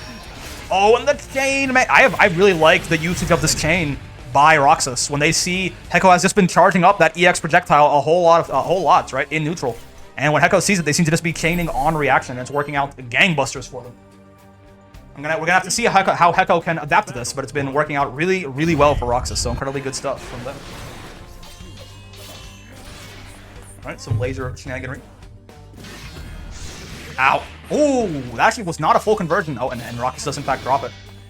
It is tough sometimes, man. When you're fighting for your life and lose out of the bracket here, you wanna play well, but you know the nerves can get to you a little bit. Roxus though still playing just fine overall, I'd say. Same thing for Hecko, but Hecko just been not able to deal with Roxus at honestly full screen was what's been the biggest problem, right? Which is not where you would expect Beelzebub to struggle in this matchup, but it kinda has been. In these neutral situations, Hecko kind of been getting the better of him, and yeah, they've learned the timing there on how to spot dodge those charged projectiles. They're not doing it too early anymore and getting clipped like they were before. Roxus has definitely been adapting to a lot of what Hecko's been doing at full screen here. Now Hecko's just got to answer in kind. Okay. Ooh. Gets clipped there, but nothing big. Oh, and the command grab. I don't think Roxus did the double jump there. I think they were worried about falling back into it. As soon as the first part of that super whiffs, you're totally safe. So Roxus could have just fallen back down there and then, like, basically killed him, right? But they double jump anyway to keep it safe. When you're not sure in tournaments, you just play the safest angle. And now they put themselves on set points here versus Hecko on the Beelzebub. Let's see. Okay. Well, I love the Unisonic, right? Get out of the corner there and give yourself some pressure while you're at it. Some plus frames. Karma. Ooh, nice timing on the spot dodge there from Roxus to be able to counter hit to that Karma follow-up. Ow, ow, ow. Okay, big deeps, big damage, big meter gain. Oh, nice U. Okay, UDP. I'm not sure what this gives. Oh, it gives Beelzebub a safe teleport, I see. Gives him enough plus frames to actually teleport into your face and not have to worry about it necessarily. Charge projectiles once again. Ooh, could have been an air unblockable situation there, but Hecko not able to fully capitalize. Maybe it wasn't at the perfect spacing for it. Oh, dodges the... Oh, nice. Dodges the chain there and gets the ultimate Karma for a little bit of damage. And now more plus frames coming out of Unisonic. Your health is slowly dwindling away here if your name's Roxus. And once again, just runs right into the ultimate Karma there. 2B's dash does have a whole lot of recovery on it, so I like the ultimate Karma there to call it out. Once again, Unisonic plus on block. Just a little bit smothering here, actually. Hecko's kind of figured something out in neutral, it feels like. And the projectiles are going to end Roxus' life there. Take us to 1-1. Still, keep in mind, set point for Roxus, but we'll have to see. We'll have to see. Hecko is definitely, it feels like they've gotten a little bit more of an idea of what they could possibly be doing in neutral here, which has been the biggest problem for them so far. We'll see how they can continue to adapt as we go forward here. Ow, ow, ow, ow. Getting absolutely beat up there by the medium auto combo finisher. Teleports once again. Roxus was ready enough to at least smash the Clash there. And a little bit of a faster option in the Clash gets them the victory over Hecko. Now they're both in mid-screen, back to neutral. Ooh, trying to do a Karma. Gets hit out of the start of it for their trouble. Everyone rooting Bubs, the people's champion right now. The chat rooting for Hecko, it seems. But Roxus is trying to kill their dreams here. Nice conversion with the hammer. This is big damage. Again, set points here for Roxus. This is very scary stuff. Having to hold the plus. Ooh, but Roxus playing it kind of safe there. Doesn't actually go for a big offensive option. Just kind of lets Hecko hold that and stand still. Okay, okay. Minigun. Oh, gets caught out of the air. This has got to be death. Yeah, Raging Strike into Raging Chain. Really solid air-to-air conversion there by Roxus to take it over Hecko on the Beelzebub. Well played to both of our players. Well played to both of our players. Hecko was definitely adapting at the end there, right? He definitely had a much better idea, I think, of what they wanted to do in neutral. It was just a little bit too little too late. Roxus had already built up quite a bit of a lead in the set. And just one nice anti-air conversion there takes the whole thing for them. Well played to both players, of course. That's going to be Roxus moving on, though, and Hecko, unfortunately, eliminated. All right, and here we are in our winner's side of top 8 this time. We got Tyrant's Remedy, who actually won the tournament last week, so trying to protect their crown here against Cal, the Fairy player we saw earlier. Very strong Fairy. Shows up pretty often on stream here. But Tyrant, of course, known for playing lots and lots of different characters. Decides that Lucilius, or Lucilius, I suppose, is the way to go here versus Fairy. I'm not entirely sure why. I guess he's got some real big normals, right? I'm not. I mean, again, I'm unfortunately both these. I mean, Lucilius especially is a character that I'm a little bit unfamiliar with. He's based with his approach tools. I could see that. I could see that. I could see that. White man jump scare. Indeed. All I'm doing is balancing books. We'll see. We'll see. I'm curious to see how this matchup plays out. I mean, I assume that Tyrant has a idea behind. You don't think Fairy's in Lucy's favor? I wouldn't imagine so either. But again, I imagine that Tyrant has an idea here. So let's see what that idea is. We'll see how he plays this. We'll see how things work out for him. For right now, though, Cal getting a kind of decent start to the round there, getting all the way to the corner here, pushing Tyrant, and getting some nice pressure. Yeah, is this kind of what I'm... Oh, I guess that's probably pretty good, huh? Was that? I mean, that wasn't a punish. That was more... I guess that did counter on the startup, right? So I guess if Fairy commits to any of her really big wind-up projectiles, maybe Lucy can punish it on reaction there with... Yeah, like right there, right? That's twice in a row now. That makes me feel like that's actually not... that's not luck, right? It feels like it's something that is planned out. So that's interesting. That's interesting for sure. It's the grab, the hit grab whip. It looks like. Ow. Ragnar Blood Edge 5B. I mean, yeah, Lucille's obviously rocking the Jesus kick, but at most ranges in this matchup, it's not really going to help him too much versus Fairy. Like, you know, oh, that is so active. You can't spot dodge that, man. You can't. That thing is active for like 100 frames. Spot dodge only invincible for 29, unfortunately. So it's going to give Tyrant that first round. Yeah, I guess the Iscariot is. It seems like it's maybe even a guaranteed counter hit on the hit grab whip there, right? Possibly. It's hard to say, but that looks like, at the very least, it's very dangerous for Fairy to use that in neutral. And it's one of the things that he does like to use in neutral. So, yeah, that right there. Oh, goes for it once again. Oh, I guess one other... Oh, no, he can't block anything. I was going to say, Fairy's 2H is... Oh, there you go. You just have to time it better on the ult projectile? I mean, yeah, so it seems like they could. They saw the spot dodge is too early. Fair enough. They do just spot dodge it right there, so that shows what I know. I thought it was a little bit more active than that. I thought it was like an on-ray spear spin situation, but I guess Lucillus can't have nice things. That's fair. That's fair. He doesn't deserve it. He's all weird. Yeah, okay, so this is what I was going to say. Fairy's 2H is air blockable, but obviously when Lucillus is in the middle of his H Iscariot like that, he can't block, right? He's going to get counter hit, and wow, that is a lot of damage, man. Fairy does a lot more damage on some conversions than I give her credit for. I kind of consider her to always just be like this character that kills you by 1,000 cuts. But on that 2H starter, she can do some pretty nasty stuff. Ooh, not quite getting the combo into the out of the throw into GG there. But now, Tyrant in very, very poor shape here. That Iscariot is going to be, I believe, the medium one is also plus on block? The heavy one's plus, and the ultimate one's plus. The medium one, I believe, is either even or minus. Okay, H Iscariot once again getting ducked and dipped and dived out of the way by Cal. Ow, ow. Okay. No, again, breakpoints can't put you into chip situation anymore. So, Tyrant's still alive in here. At level 5 blade level, by the way, it is very rare that you see Lucillus get to this point. I suppose that could be something else that could be favorable about this matchup, right? It is... Ooh, nice DP there. Call out from Cal. I guess that's one other thing, right? With how slow this matchup tends to be, since these are both very, like, you know, long-range, normal-based characters, then I guess this actually does give Lucillus enough times to just use his specials over and over and over and get to level 5 blade level, right? And level 5 Lucillus is like a hell of a character. It's just that most of the time in this video game, he like never gets there. He like 99% of the time, Lucillus will be at, like, he'll end the round at like level 3 blade level or less. But I guess in the Fairy matchup, he can really get to level 5 realistically, right? So this could be another reason, perhaps, that Tyrant likes this idea, likes this Lucillus into Fairy stuff. Ooh, Ultimate Iscariot's punishing EXGG on reaction. God damn. Yeah, so Iscariot in general seems to be the matchup maker here, right? Like, the heavy version can punish a lot of moves, and then the ultimate one can punish even more just on reaction. So, I you know what? I think at this point, I feel like I can sort of... Ooh, nice. Yeah, there's a chip situation there. Nothing that Cal really could have done outside of spot dodging it, but of course, that is a big risk in and of itself. Solid stuff by Tyrant there, taking that first game. But I feel like at this point, I probably can... I see the vision. I see the vision. I'm not sure... I still don't know enough about how this matchup works out to say, like, convincingly, it is super in Lucy's favor, right?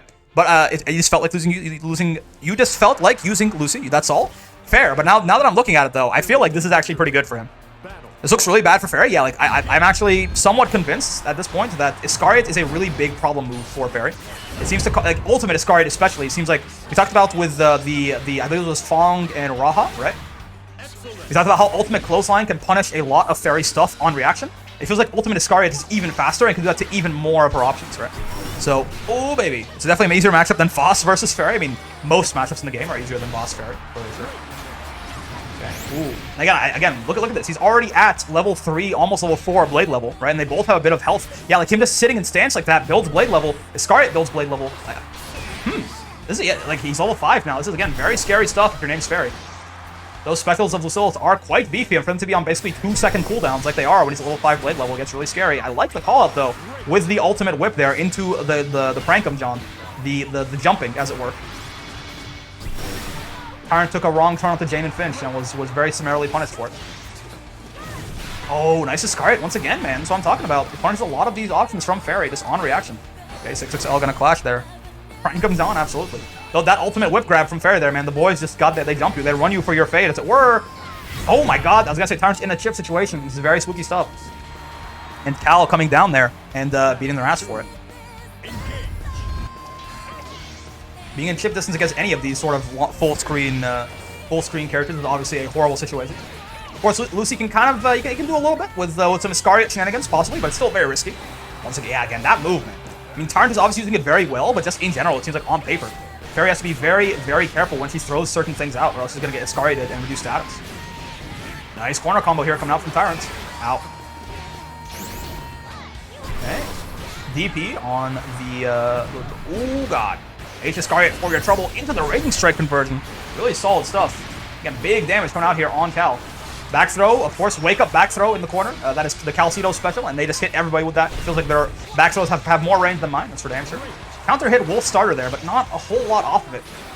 Just a little bit of damage, a little bit of screen position, but still, this is a great place. You would rather be here if your name was Cal, for sure, with Tyrant in the corner, rather than vice versa, and spot that is a little too early on the projectile once again. You gotta be super careful about Iscariot potentially here now. And these stray Iscariots will kill you. That's exactly what I'm talking about there. Where you go, I go. What you see, I see. Yes, yes. Skyfall, as it were. Any relink enjoyers? The relink JJK James Bond overlap is huge. Ow. Okay, solid stuff there by Tyrant, or not by Cal rather, sorry, to get Tyrant off of them, and then 2Hing that H Iscariot once more. Ooh, you Iscariot though still gonna call them out on the GG. Again, that wasn't even that early, right? That was just like, it's real quick, like, man. It is real quick. Remember that you laughing your ass off the first time you saw the Skyfall movie? It's funny that some people were exposed to either the Proto-Bahamut fight and or the JJK meme before they knew that the James Bond movie existed. That's definitely very funny stuff. Anyways. Ow. Oh my god! Just charges in from full screen? Yeah, that's what you're gonna do. That's what you're gonna do to him to take that second game there? Tyrant just, again, from full screen using these ultimate skills to incredibly great effect. To give Cal a very hard time. Lucilia's jump scare, absolutely. I got hit there too, to be fair. Cal got hit there too, so don't feel too bad about it. Let's see. Of course, we got a best of 5 going, so this is, you know, Tyrant only needs to win one more game here potentially, but Cal at this point, still winnable. You got a bit of a mountain to climb for sure, if you want to take down Tyrant here and move on. You gotta figure out, I think, obviously the big story of the set has just been that move right there, right? Iscariot in all of its forms, whether that's medium or heavy or ultimate, right? It's been causing Cal a lot of trouble, and they haven't quite figured out the answer to it yet. And Tyrant's been using it to great effect. If you're not gonna do something about this, I'm just gonna keep doing it. I'm gonna keep doing it and keep doing it and keep doing it until it stops working. Okay. Once again, ooh, okay. Dodges the big old hammer fall there. Once, not Potemkin coded, of course. But you can go. That ultimate Iscariot, but it came from the sky? Huh? Huh? I thought ultimate Iscariot could only go left to right. I thought I saw. Oh, yeah, maybe the blue flash was the blue flash of Cal doing his skill. Never mind. Anyways, so all that being said, Tyrant putting themselves on set point now. Again, Iscariot's taking that. It was Fairy's blue. Yeah. I got a little confuzzled there. It's fine. But yes. Tyrant putting themselves on set point, and again, Iscariot, man, has been just the absolute matchup definer. Cal is running out of time to figure out what to do about this. A good start to the round right here, though. Some nice corner pressure going here. GG, the Nightmare, of course. Ooh, and counter hit Wolf. It's going to be a pretty big starter here for Cal. Yeah, pretty nice damage. I mean, as far as Fairy is concerned, that is nice damage, but their Brave counter is going to get baited. Still going to work out, though, because of the whiff throw. Work out for Tyrant pretty decently there. Gets the better of that trade in terms of Brave points, but now on very low HP, doesn't quite get the conversion though, does Cal. Prank him done. The boys jump you, but it wasn't the ultimate version. Not everyone was here. It was not Smash Ultimate. Oh god. Why do I feel like, in my head right now, I'm like, this is obviously really horrible for Tyrant, but okay. Okay, Cal bringing it back. I was like, this is obviously really bad for Tyrant, but I just feel like I got the sinking feeling that an ultimate Iscariot is about to send Cal to the Shadow Realm. But no, they hold out, they 2M there, and they stay alive. Still though, set point here for Tyrant if they win this next match. So let's see what Cal can do about it. He's starting to sitting there, waiting. Randy Orton, slithering, as it were. Ow. Okay, Iscariot that time blocked, and gets grabbed for his trouble, and gets jumped. Nice spot dodge on the projectile that time. GG also kind of holding down the neutral there. Ow, ow. Nice. Get Brave countered nerd. Oh, ultimate Iscariot is gonna catch what they did after the spot dodge there. That was actually really weird. I think the spot dodge was invincible, right? The spot dodge was invincible the whole way, then they hit a button and got blown up by the Iscariot, I think, is what happened there. Regardless, now Cal find themselves with basically no health to play with. Not dead yet, but goddamn, is it close. You got a level 4 Lucilla staring at you in the corner at ultimate Iscariot. As the set began, as it will end, Iscariot's just proving to be a nightmare move for Fairy in this matchup, and Tyrant utilizing it incredibly well to take that set 3-0 over Cal. Of course, Cal still in this, but now drops down to loser's side of our top 8 to try and fight for their life as we move forward here. All right, and here we are back with our next set of winner's side top 8 here. We've got Collision Course on the Vasaraga, aka Granblue Dreamin', versus another Fairy in winner's side top 8 here, on Raha, that is, on their Fairy. So let's see. We've got the all the low tier squad showing up today. We got the Lucillus, Vasaraga, Fairy top 8 so far on winner's side. This ain't your mama's, ain't your grandfather's top 8. We clown around here. Take your sensitive ass back to Granblue Fantasy Versus, not Rising. Believe in victory. Battle 1. Engage. All right, so let's see. I feel like Soulforge is gonna help. Like this feels like it's got to be kind of rough for Voss, I imagine, just because he has to find an opportunity to Soulforge. But I feel like once he has Soulforge up, which maybe isn't like the worst thing in the world, right? Like once he's got Soulforge, I feel like he can kind of actually somewhat, mess around with Fairy in the neutral. And of course, in the corner, Vasaraga is just as scary as he ever is, right? Like, this is still a great position for collision. In fact, it's better than average, considering Fairy's defense is a little bit poopy, stinky, poopy. You know, poopy, stinky, poopy. Ooh, gets hit with the overhead, nothing doing out of it.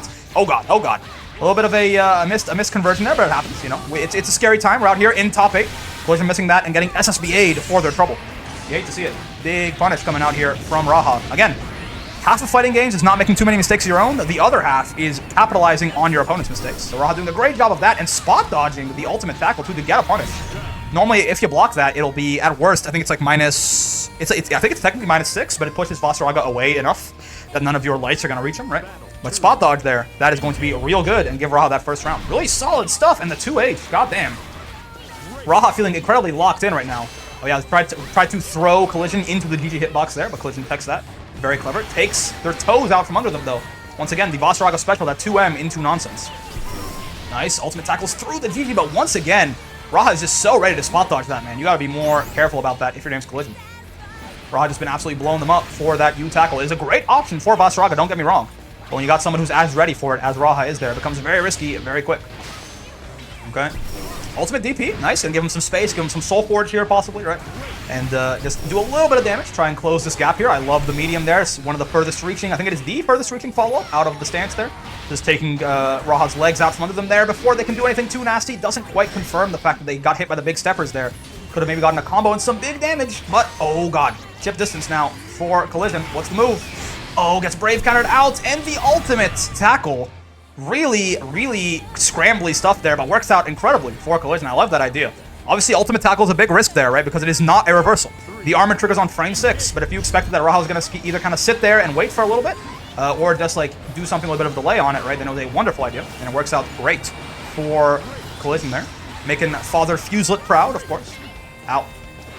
Oh, I was going to say you're going to get knocked into GG there, and bad thing's going to happen, but just barely avoids that fate. Does Collision.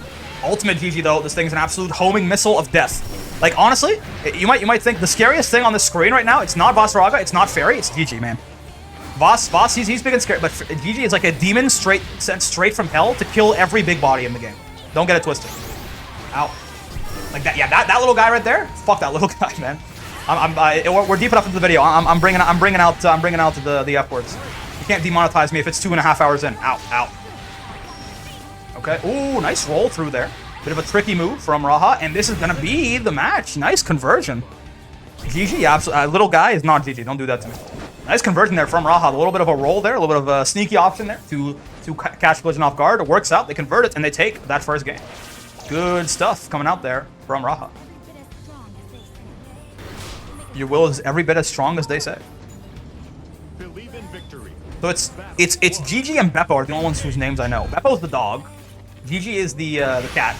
And there's a ghost. There's like a little well, they're all ghosts. But there's a little circly boy, the little guy, and then there's the slightly longer flying boy. I don't know what either of their names are. If anybody could inform me. Fugi is the long whip. Oh, okay. Fuji maybe. Fuji. Like the mountain. Oh, nice clip there with the 2M by Raha. And Momo is the SSBA dog. Oh right, yeah, that's him too. Wilson is the floating volleyball. That's so cute. I love Wilson for that. Oh, nice jump over the command guard. Doesn't get a full punish, though, but gets a grab regardless. Ow. Wilson! Yeah, exactly. Okay. Ooh, Soul Forge gonna help Collision kind of bully their way in here, and that, oh my god, whiff throw into the ultimate tackle is big damage. As Raha getting their face absolutely exploded by that. Goddamn.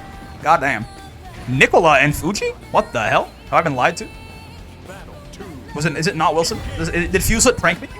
Have I been one guy? Does it work? Ow. Okay, I like the patience here from Collision. Just find like even that EX got him indeed. That EX what's it called there?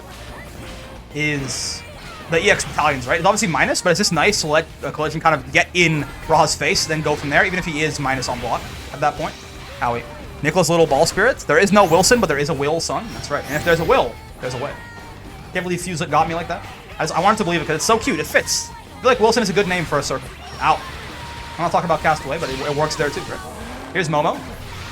Coming with the Dulcim level 2. Ow. No big conversion off of that, but still. Nice damage and nice Oki. No conversion off the 2M was a bit of a weird hit there on the ultimate tackle. Jumps to command grab again. Raha very ready for that. Oh, and clashes with the battalions. Takes away the hitbox there. I wonder, could they have killed the Raging Strike extension? I believe so, but it's hard to say. I'm not sure if there was something that wasn't cancelable there. Ultimate GG. Oh, no. You are now officially in big chip distance. Had to mash the button there. Had to hope that Raha was going to be a little too patient, right? But they do just get broken there for mashing on their minus frames. Ow. Soul Forge. That's a great start. Again, once Vasraga has Soul Forge, you can kind of try and start looping into it over and over. I think this matchup gets a lot more playable, but like right now, for example, this is like nightmarish. No Soul Forge Voss trying to play neutral with Raha here. Oh, excuse me, got some hiccups clearly there. But yeah, no Soul Forge Voss trying to play neutral with Raha. It's just not gonna work out like that, man. It's not gonna work the way you think it is. This is not a dog, by the way. Someone said Momo is the big SBA dog. That dude is like way bigger. He's not if that's a dog, and that's like a Vasaraga sized dog. Okay, GG once again. I like the ultimate DP there. Just get the hell away from me, says Collision. Trying to get out of this nightmare situation. Okay, out. Ooh, nice. 2M taking their legs out from under them there. You love to see it. Have I seen the creatures in this world? Like, genuinely, I suppose that's fair. None of those are German names. Listen, man. Gespenst. Out. Oh, nice spot dodge on the EX battalions.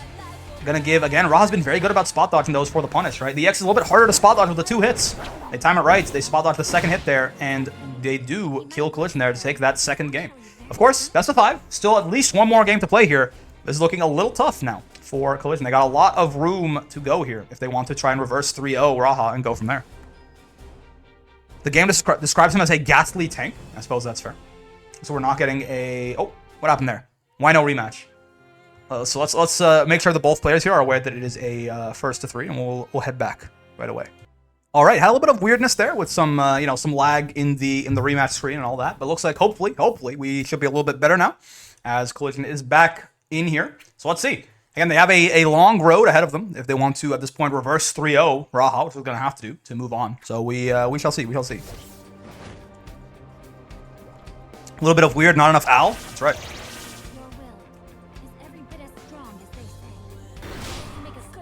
This Beelzebub theme goes so hard, man. Who was the first to ask? God damn. Who was the first to ask? Probably like, I don't know, Pythagoras? Some Greek dude, probably, right? Oh, maybe some like pharaonic dude? Maybe that's just Egyptian bias, who knows? Anyways, we're back here. And the boys are scrapping once again. Again, you have to imagine, that Soul Forge is like #1 priority here, right? It's a very philosophical theme while also kicking butt. That's damn right. God damn, I still, for my money, I think Beelzebub still probably has the best theme in the game. But as I've listened to more of some of the themes that I put in Fire Piano Guy back in the music tier list, I feel like I've grown. A lot of them have grown on me, but that Beelzebub theme, man, that just goes so hard. I thought Voss is always so nice to most people in his intro. That's the thing with this like whole series, right? Everybody is like super chill with each other, except for there's like 3 people, right? Everyone here is so goddamn nice to each other. Voss, obviously, no exception. But like everyone, and then everyone, you know, Belial, Lucillus, Beelzebub, and Nier are kind of jerks, right? Everyone else is super nice. Anyways, not getting grabbed out of his ultimate tackle there. Is Collision finds himself nice with some corner pressure now on Raha. Fighting Fairy as Vasaraga. Hey, those are spoilers. Those are spoilers. Those are spoilers. Ow, ow. Ooh, spot this a little early there. Oh, this is what we were talking about earlier. That EX battalion is a little bit harder to actually beat out with spot dodge because it's got 2 hits. But unfortunately, Collision Course gets their DP baited there, or guests rather, and Raha puts themselves on set point. Nier is a jerk by proxy. Yeah, I mean, she's not. I guess she's just really depressed, right? Like, she's definitely not, when she says things, she's not being as nice as everybody else is, for sure. Ooh, 2M taking out Raha's feet there. Tanking through some of those options. There you go. Thank you, Dragon. You're dead on, by the way, but it's just, you know, who knows? People might be anime only still. Ow. Oh, okay. Not gonna be a, Nier is really nice if you share her fanfic hobby. Okay. EX battalions there. Gonna be blocked, but still, again, gets Collision in at the very least. Soul Forge once again. Again, yeah, you have to imagine once Voss has Soul Forge up, this becomes a lot more playable, right? The problem is just those moments early on in the match where you don't have Soul Forge up and Fairy can still just zone you out to her at her leisure, essentially. Nice command grab. I like this mix coming out from Collision. Oh no, conversion there for the kill. Super Skybound's gonna hit him too. Okay. Doesn't get the full cinematic, and he is still Vasaraga, so he's still got health to play with. That is a heartbreaking miss there on that conversion. Let's see what he can do to tie things up here. Again, Raha on set point. So you really want to stay alive here if your name is Collision. And they managed to do exactly that. Just run up, stance, light, fastest follow-up, bonk him right there. Caught him jumping, I believe. Didn't say counter hit there. and takes that game. Still, by the way, still a set point for Raha, but a little bit more breathing room now for Collision as they have a full health bar and some corner pressure. And Raha does not. Ooh, gets the Raging Strike matched on though. Solid stuff. Good reactions by Raha. Oh, misses that conversion as well. I believe this conversion Boss Rocket can do there. But again, don't get it twisted. This is scary. Like if you're, I'm not saying this to be like, oh, Collision, why are you dropping all these combos? I'm just saying it really highlights that this is a scary situation right now, man. I'd be dropping combos even when there's no pressure. Imagine if there actually was tournament pressure going on. Ow, ow. Oh, nice. And he's still making some really great decisions here. Really solid choice there to DP on Raha's pressure there. Works out great for him and now puts him in potentially a one-touch situation. Nice. The steppers into the medium. There you go. Collision heard me talking about him missing some hit confirms. Gets a really nice one there to take us to 2-1. Stays alive into this best of 5. Thank God Granblue characters aren't real. Nero will be on Twitter 24/7 and frequently go viral. I feel like if Granblue characters were real, like the murder would be the biggest problem. Not even like her weird AO3 habits, right? Like I don't know, just like all the murder that was happening. I feel like if Astrals were a thing, we would be like in big trouble. Have you seen Beelzebub Super Skybound Dart? Ow. Oh, big steppers, but gets called out there. Didn't have soul forward to tank through a bunch of stuff. Ow. EX projectile, nice. Good pressure here from Collision. Granblue dreaming. Baits the throw. Oh, baits the throw. Didn't get a whole lot off of it, but actually another, I think it was 2L whiff from Raha there. Gives him that U tackle. Doesn't get a whole lot off it though. Oh no, he's right behind you. He's got AirPods in, he can't hear us. Oh, and once again, just so well done to spot dodge those ultimate tackles. Obviously, it is reactable, right? But so often, you kind of get caught off guard and have to block that and hold it. But no, Raha is spot dodging them and getting her punishes. Oh god. Goddamn. Ow. Okay, set point once again. What are you gonna do, Collision? What are you gonna do? This is the unfortunate part about being down in a best of 3 like this. Now, basically every single time you lose a round, you are on life support for the rest of that game, and the pressure starts mounting. Collision did a really good job of making a comeback last time. Let's see if we can do it again. I love that Indiana Jones there from Raha to get over the 6-6H as a anti-air that Collision is using to great effect so far in bracket, but Raha kind of blowing it up there. Gets out of the corner and doesn't get hit by the anti-air. Brave kind of get off me. I like the idea. Collision using it offensively there to try and keep Raha in the corner. It's such an important thing for Vasaraga to have Perry in the corner here and not let her play with all the screen space. She'll still get out regardless, but I do like the idea. Oh, gets the jump light. No full conversion off it, though. Gets DP'd for his trouble. GG coming in. The Nightmare Cat. Oh my god, and the low is going to clip Collision here. Still lots of health to play with. Still Vasaraga, and Fairy is still not a very high damage character, but once again, empty jump low. Okay, let's see. Let's see. Ow. Oh my god, the ultimate steppers. Tanking through absolutely everything there. Vasaraga, just an absolute behemoth. And oh my god, and Collision takes that round too. What a move, huh? Do you see how many hits that chunk through? Infinite armor, of course, is the reason, right? Normally, Vasaraga gets 2 hits of armor on his Soul Forge, but the U follow-up and stance, and the U steppers, the U stance to begin with, have infinite armor on them. That's why you just saw him absolutely chug through that, and great choice to do the back throw there. Again, when you're that close to somebody, throw is always the best option, essential, unless you are basically hard calling out throw, right? But yeah, absolutely locked in indeed from Collision. Now suddenly, they're actually looking like this is not so. Oh, and you know what? Hex the patented Cal back throw coming out from Raha here as well, trying to emulate the fellow Fairy in bracket. Uh oh, this is a starter.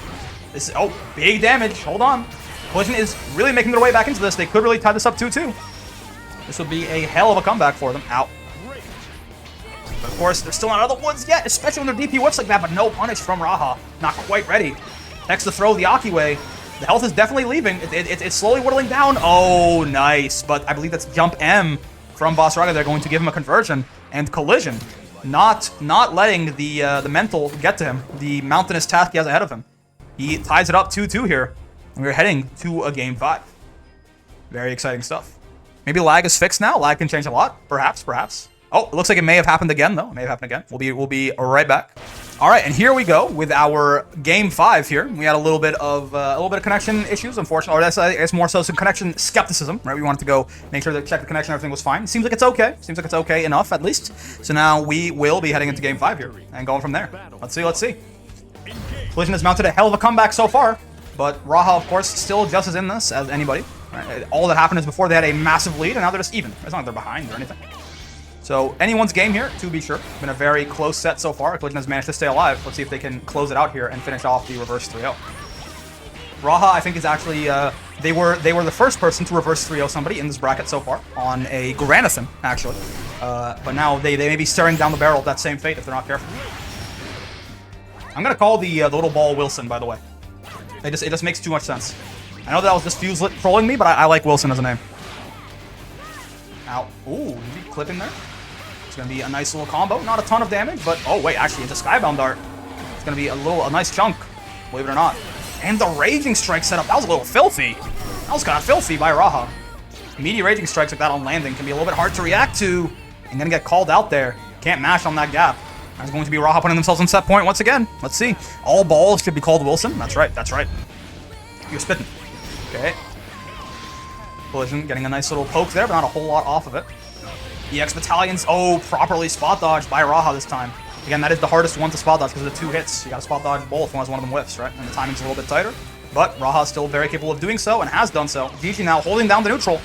This is, again, it's a demon cat sent from hell to kill every big body in the video game. Oh, and oh, the Steppers. So that's you see right there, that's the difference, right? The Steppers has 2 hits of armor unless you do the U follow-up. So there actually, Boss Rocket did just get bullied straight out of his armor by GG there, unfortunately.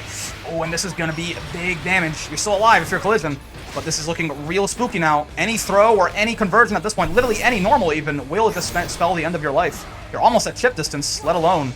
Oh god. Ultimate GG getting called out there, that's a good start. If you're gonna win, it has to look something like this. No spot dodge on that either, but the 2M is gonna be minus. Raha's gonna take the opportunity there to mash a button. It's gonna work, it's gonna clip Collision. And that's going to be them taking that 3-2. After what was almost a reverse sweep. Raha does manage to clean that one up. Very, very well played. Collision, of course, still in this. This moves down to the other side of the bracket, which we will be heading to right now. All right, and here is our next match here on loser side of top 8 this time. We've got this is another fairy. Cal, of course, we just saw fighting Tyrant on the Lucillus there. We have Roxus on the 2B. Also familiar faces at this point. We've seen both these players on stream a couple of times. Let's see how this works out. Again, I mean, 2B has some giant normals you can really use to control the pace of the match, but Fairy's one of the only characters probably with bigger normals. Though again, Fairy's whip, not disjointed. I could definitely see, at some point, we might see a 5H crushing a whip or something. Uh-oh. Please wait. We got a little bit, hopefully everything is good connection-wise here. Sometimes those please waits mean that the character just got sent to another dimension and we have a desync, but I hope that's not the case. We shall see. Oh god. I'm giving her all she's got, Captain. She can't take the strain. Oh god. Okay, I don't think that would have mattered, unfortunately. I think the SPA wouldn't have what's it called? Wouldn't have connected anyway, but that's still, you know, a little bit unfortunate there to happen in the middle of the combo. Some walk and block there happening by Roxus.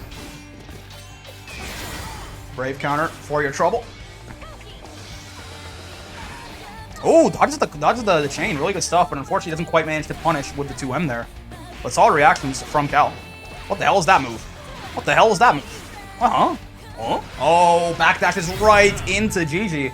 Doesn't go quite far enough there with the witch time, and gets blown up for the trouble. Fairy's 5U.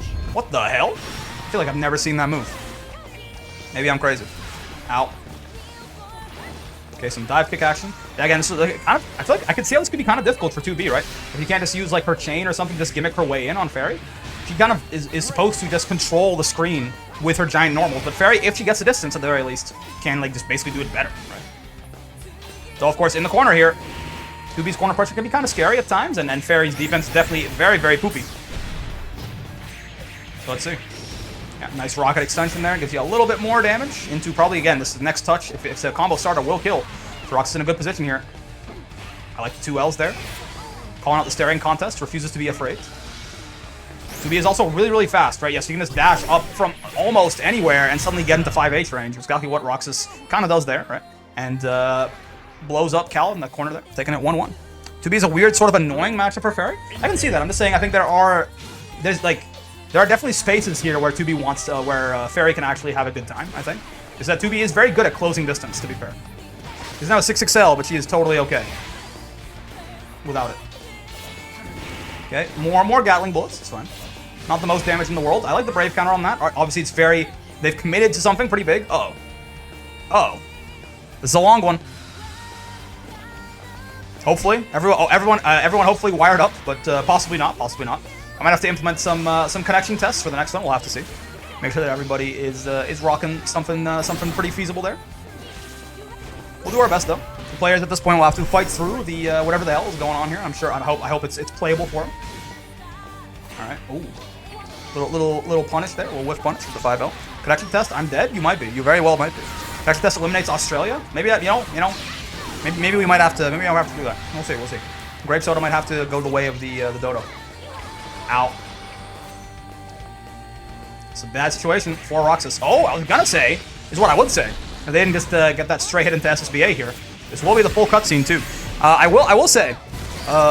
One thing is this SSBA feels like it doesn't do a whole lot of damage, huh? It's like one of the weaker SSBAs damage-wise. I'm not sure if I'm like tripping. It definitely feels that way to me. Like 2B's SSBA really does not. It doesn't hit. It doesn't hit different. It hits kind of similar. It hits kind of the same as everything else. In fact, it hits kind of worse, if anything. Oh baby, holy crap, dude! What the? Okay, what the hell is Cal cooking? Even after that like 6-second please wait, they were still able to spot dodge the chain on reaction. Yeah, this is tough. This is the please waits here are going a little bit wild. Don't get it twisted. But again, on the bright side, I guess the lag affects both players equally. So even though it's a little bit silly, nobody gets necessarily an unfair advantage off of this. The fact this doesn't change anything. Oh no, Luca, you're not one of the but my Wi-Fi's good crowd, are you? Nah, bro, my Wi-Fi's kind of jacked though. Is the thing. My Wi-Fi's awesome. Ow. Oh, nice roll through that. I like that idea. What the hell? Oh, they tried to jump there and they got grabbed for their trouble. I like Cal kind of slowing it down here. Again, trying to stay at this full screen distance, which is one of the only places that Fairy can kind of play the video game, and 2B can't really unless he wants to commit to a big option, like the chain that could be punishable, potentially. Get ready. Ow. Okay. I like this, poking him out, right? Poking him out. This is how Fairy, this is, like, so far it's been the ideal Fairy round, I feel like, right? To stay at full screen and poke your opponent out over and over until they can no longer accept inputs from their controller. Like the Brave counter there too. Yeah, every time they get in, just Brave counter them, force them to go all the way through the gauntlet again. That was just clinical, you know? That was just awesome. Like Cal just played that round exactly how you want. If every Fairy round went that way, every Fairy in the world would be rejoicing for sure. But just kind of slowing them down, keeping them as far as you can from you, just poking them out, like, 2,000 damage at a time. And when they finally get in, Brave counter them immediately, force them to go all the way back through the gauntlet. That was some textbook stuff. Really well played there by Cal. Doing it again here. Oh, actually going for some corner pressure on Roxus. Let's see how it works out for them. Not so bad so far. Oh, EXGG. Oh, nice job there. Before the GG went off. I like it from Roxus. Rolls over there to stay out of the corner. Put Roxus back into it. DP, get the hell off of me. It's like a break point, but slightly different. It's gonna, I was gonna say, is this gonna catch on GG? And absolutely it did. God damn, those counter hit 2Hs. The hit stun goes forever. They just fall right into GG's loving arms there, and that's gonna be Cal signing up 1-1. Let's see. That felt like that game, Cal was basically entirely in control the whole time. We'll have to see if Roxus can try and make their way in a little bit more, but that was a very promising game too from Cal. It's like Brave Point, but with fundamental differences. Listen, if you think about it, it makes a lot of sense. If you don't think about it, it makes even more sense, okay? So just, they do the same thing. They get people off you. Meter DP, Brave Point, use a resource, you get someone off you. I don't see the difference. All right. Rox is getting a chance here to actually get some pressure going. Okay, GG. Putting the favor, though. Nice, safe ender there with the Gatling gun, as we've talked about. Dive kick not going to lead to anything. Enough yapping for the day. Yeah, leave the yapping to me. It's fine. It's fine. Oh, God. That throw has got to be a misinput of some kind. Doesn't quite work out there, but unfortunately, luckily, Rox doesn't really get punished for it or anything like that. They just kind of lose a little bit of a corner conversion. Could be way worse things have happened for whipping the throw. So if you're Roxus, you got to be kind of happy about that one. Okay, GG once again. Demon Cat sent from hell to murder everybody in the world. Oh, God. Again, this is kind of game 3 looking a little bit like game 2 so far, right? Didn't have a single please wait with Roxas earlier despite the cross-continental connection. Yeah, who knows? Internet can be a finicky thing sometimes. Yeah, game 3 kind of looking like game 2 so far, where Cal has just like seemingly figured something out in neutral here as far as Roxas' approach strategy. Has been way better about being able to keep them away from them, right? And and just kill them by 1,000 cuts here. If you got 2H like that, that'll only be about 300 cuts. That is a much bigger damage starter there. Falls right into the GG's loving arms. This is looking rough, man. This is looking rough. Cal has figured something out here. They feel a lot more. Oh, and the run-up throw again. The zoner spends 90% of the matchup kind of blowing you up for getting close to them, and they run at you and throw belligerently like that. That was a hell of a game from Cal again. Like I mentioned, Game 1 was really good for Roxus, but game 2 and 3 so far have been all Cal, man. They have been firmly in control of the neutral here. And Roxus got to figure something out. It's going to be tough. It's going to be tough. You really gave them quite a fright, Oh, looks like we're waiting a little bit, taking a breather there. It happens. Again, if you're a Roxus, you are fighting for your tournament life right now, your life in top 8 here. So taking a little bit of a breather, you know, taking some time to relax, collect your thoughts, think about what you're going to do. I like it. I feel like the air approach in general for 2B here probably isn't horrible, right? Just because he just double jumps and doesn't hit a button. You can just she can air block Fairy 2H, and then Fairy can't really catch her with 5M. It's going to be really difficult, but counter hit Wolf. This is one of the better starters for Fairy. Yeah, into some nice GG Oki into the 50-50. This is brutal stuff, man. Cal once again has just like, they've just gotten the read on something, and they have been absolutely relentless ever since that happened. They just have figured out Roxas' rhythm, and now prank him, John. GG sniping the toes. GG is not an overhead, despite the fact that he comes in from up top like that from the top rope. You should always be blocking low, because GG will just snipe your, or Fairy will just snipe your toes there if you look at GG for too long. Anyways, Cal now on set point. Let's see. Okay, good start for Roxas here. Yeah, this is really nice. Obviously, back throwing out of the corner there. A little unfortunate, but just getting some pressure here, taking one of Cal's brave points away. You just need, those brave points are basically equivalent to Cal's life bar. Every single one of those is so important to get off of him. Speaking of health bar, he's already lost about half of that. So let's see. It's going to be, okay, no Momo special. They're conserving their meter here, possibly for either ultimate skills or an SBA combo later. Oh no, ultimate DP. Yeah, nice. Really good hit conversion by Roxas there again. When you just have like weird hits in mid-screen like that, you can just use Raging Strike a lot of the time to make it better. I mean, it's a really scary situation for Cal regardless, right? They're going to be almost guaranteed chipped by a lot of things here. Okay, Roxas staying alive. You'll have to see it. Cal's still on set points, keep in mind, right? But that's good. Roxas is kind of seemingly trying to start to claw things back a little bit here. What in God's name is that? It's the 5U again, but I've never seen that move before, man. Okay, get poked for your trouble. Like the patience here. Cal approaching a little bit more than, oh god, than I may expect them to. But maybe they're trying to, you know, get Roxas to be a little bit more jumpy. Oh, and I like that too. Catching the jump on the way down there. It's not looking so good suddenly for Roxas. GG pressure on wake up. Okay, close H. Wolf trying to get some action there. Doesn't quite get anything. Get some pressure though. Some plus frames. Oh god. Okay. Oh. Okay. Backs out there. Those Roxas misses that conversion, or doesn't want it. Perhaps would rather just take the screen positioning there. Oh, but now they're getting, yeah, again. This life bar is dwindling. This window is closing. You only have so much time to figure out what you want to do against Cal here. Slowly, just taking everything from you. Oh, yeah, can't take one more of those. One more of those, and you will be, in fact, you will have perished. Some more chip damage adding up here from GG. This is scary stuff, and the ultimate skill. This is a hard call out there from that about neutral distance. Cal just blowing up Roxas with that ultimate skill in mid-screen and takes that game. You can definitely tell Roxas was starting, the counter adaptations were beginning, right? Roxas was definitely figuring some stuff out there after a very difficult game 2 and 3, but again, just a little bit. Cal had already kind of built up too much of a lead and was able to close that out before Roxas was able to really figure out what exactly they wanted to do in neutral there. Very well played. That's going to be Cal moving on. Unfortunately, Roxas taken out of bracket. All right, here's our next match of loser's side top 8. We have Floral, aka Elizabeth, on the near versus Collision Course on the boss Roxas. Let's see how this goes. I think we will have a little bit of super speed here because I wasn't spectating for the first second of the match, but maybe not. I've never sensed bloodlust like this before. Is it coming from the primal or from the girl? Funny. What the hell? Wait, existence. Why is it existence? I could have sworn I set it to noble execution. You're right. All right. Well, I'm sorry, Collision. You've been absolutely sabotaged. I could have sworn I picked. Oh, is it the music settings? Do I have to like remake the room to change the music settings?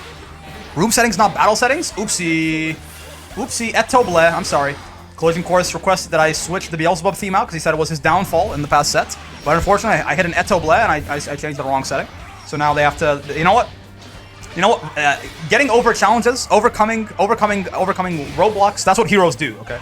So if Collision wants to make Father Fuselet proud, they're somehow going to have to overcome this monumental challenge that I placed before them here. That's a really nice spot dodge, once again. Can't believe Brick is rigging the match against Collision. Listen. Eto Ble, okay? Ow. Okay, solid start by Elizabeth. Again, really nice spot dodge there on the ultimate charge from Voss. One of the big things you have to do, otherwise that move is pretty hard to deal with. If you're just going to block it, it's going to be a pretty safe option for Voss to just always get in. Not a whole lot off of 2H there, but still, just a kind of get off me tool. Keep Collision a little bit honest there. He gets absolutely, gets clipped for the trouble there, but no big combo off it. Nice. Gets their own chance. Still no soul forge up, which is obviously Boss Raga without soul forge is about half character. There you go. Emails managed to get it up there. Oh, nice. And Cactus are on the way down with the EX battalion there. Solid stuff. Get some corner carry here, but now eating this corner combo instead, and the side switch into the corner. Very nasty stuff. Big damage coming out. You may be Boss Raga, but that Skybound Dart still hurts no matter how much HP you have. This is not... Oh, I was going to say this is not going to work. I had the feeling that Elizabeth was going to land in time to block, but that SSBA from Boss Raga happens so goddamn fast after the super flash. There's like no time between him doing that big old roar and actually blowing you up, so fair enough. Oh, nice chip damage on the battalions. Elizabeth not quite ready for the spot dodge there and gets blown up for their trouble. Not bad. I mean, Collision definitely not too affected by this Beelzebub theme. He's playing pretty well overall. Okay, more battalions coming. Ow, ow. Roll mid-screen starter here. Oh, on the side swap. That side swap, by the way, minus on hits. Boss Raga's buttons are pretty slow, but I think he still technically could have mashed the button there. Pretty good stuff, but unfortunately did not quite recognize that and got bopped by Elizabeth for his trouble. Got counter hits, did a little too late, possibly. Oh, I love the DP there. Just to get the hell off of me. Just get everything away from. I don't want to deal with any of this mix. I don't want to deal with any of your near nonsense. I just want to toot you, and I want to do Boss Raga things. Okay, 668 there. The charge is going to consume the Soul Forge, unfortunately. Charged heavies will do that. It's not just the specialists, right? Okay, battalions minus at that range, but still not punishable. No death, by the way, on the side of Elizabeth. It's a huge opportunity here for Collision to try and kill her before death comes back. But of course, at this point, it's easier said than done. Doesn't quite get the conversion there and gets bopped for his trouble. Gets his toes caught by that 2L into Raging Strike. And Elizabeth, even without death, taking that first game against Collision.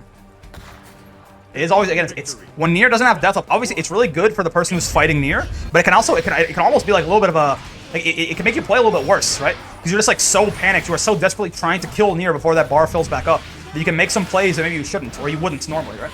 Because you feel like you're up against that timer there.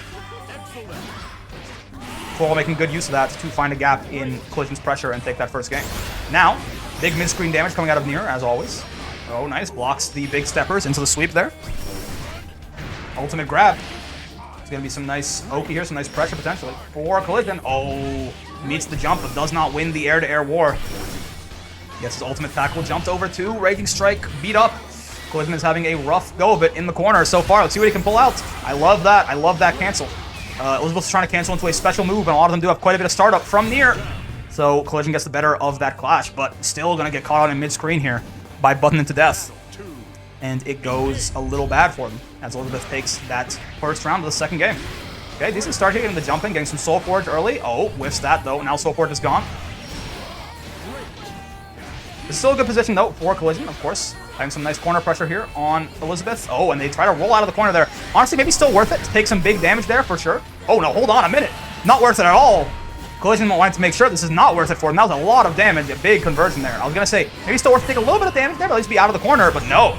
Collision says, "God damn! When I tell you to be in the corner, stay in the goddamn corner." Has a hell of a conversion there and gives them a lot of damage to take that second round. Okay. Ooh. Roll the first pressure of this round.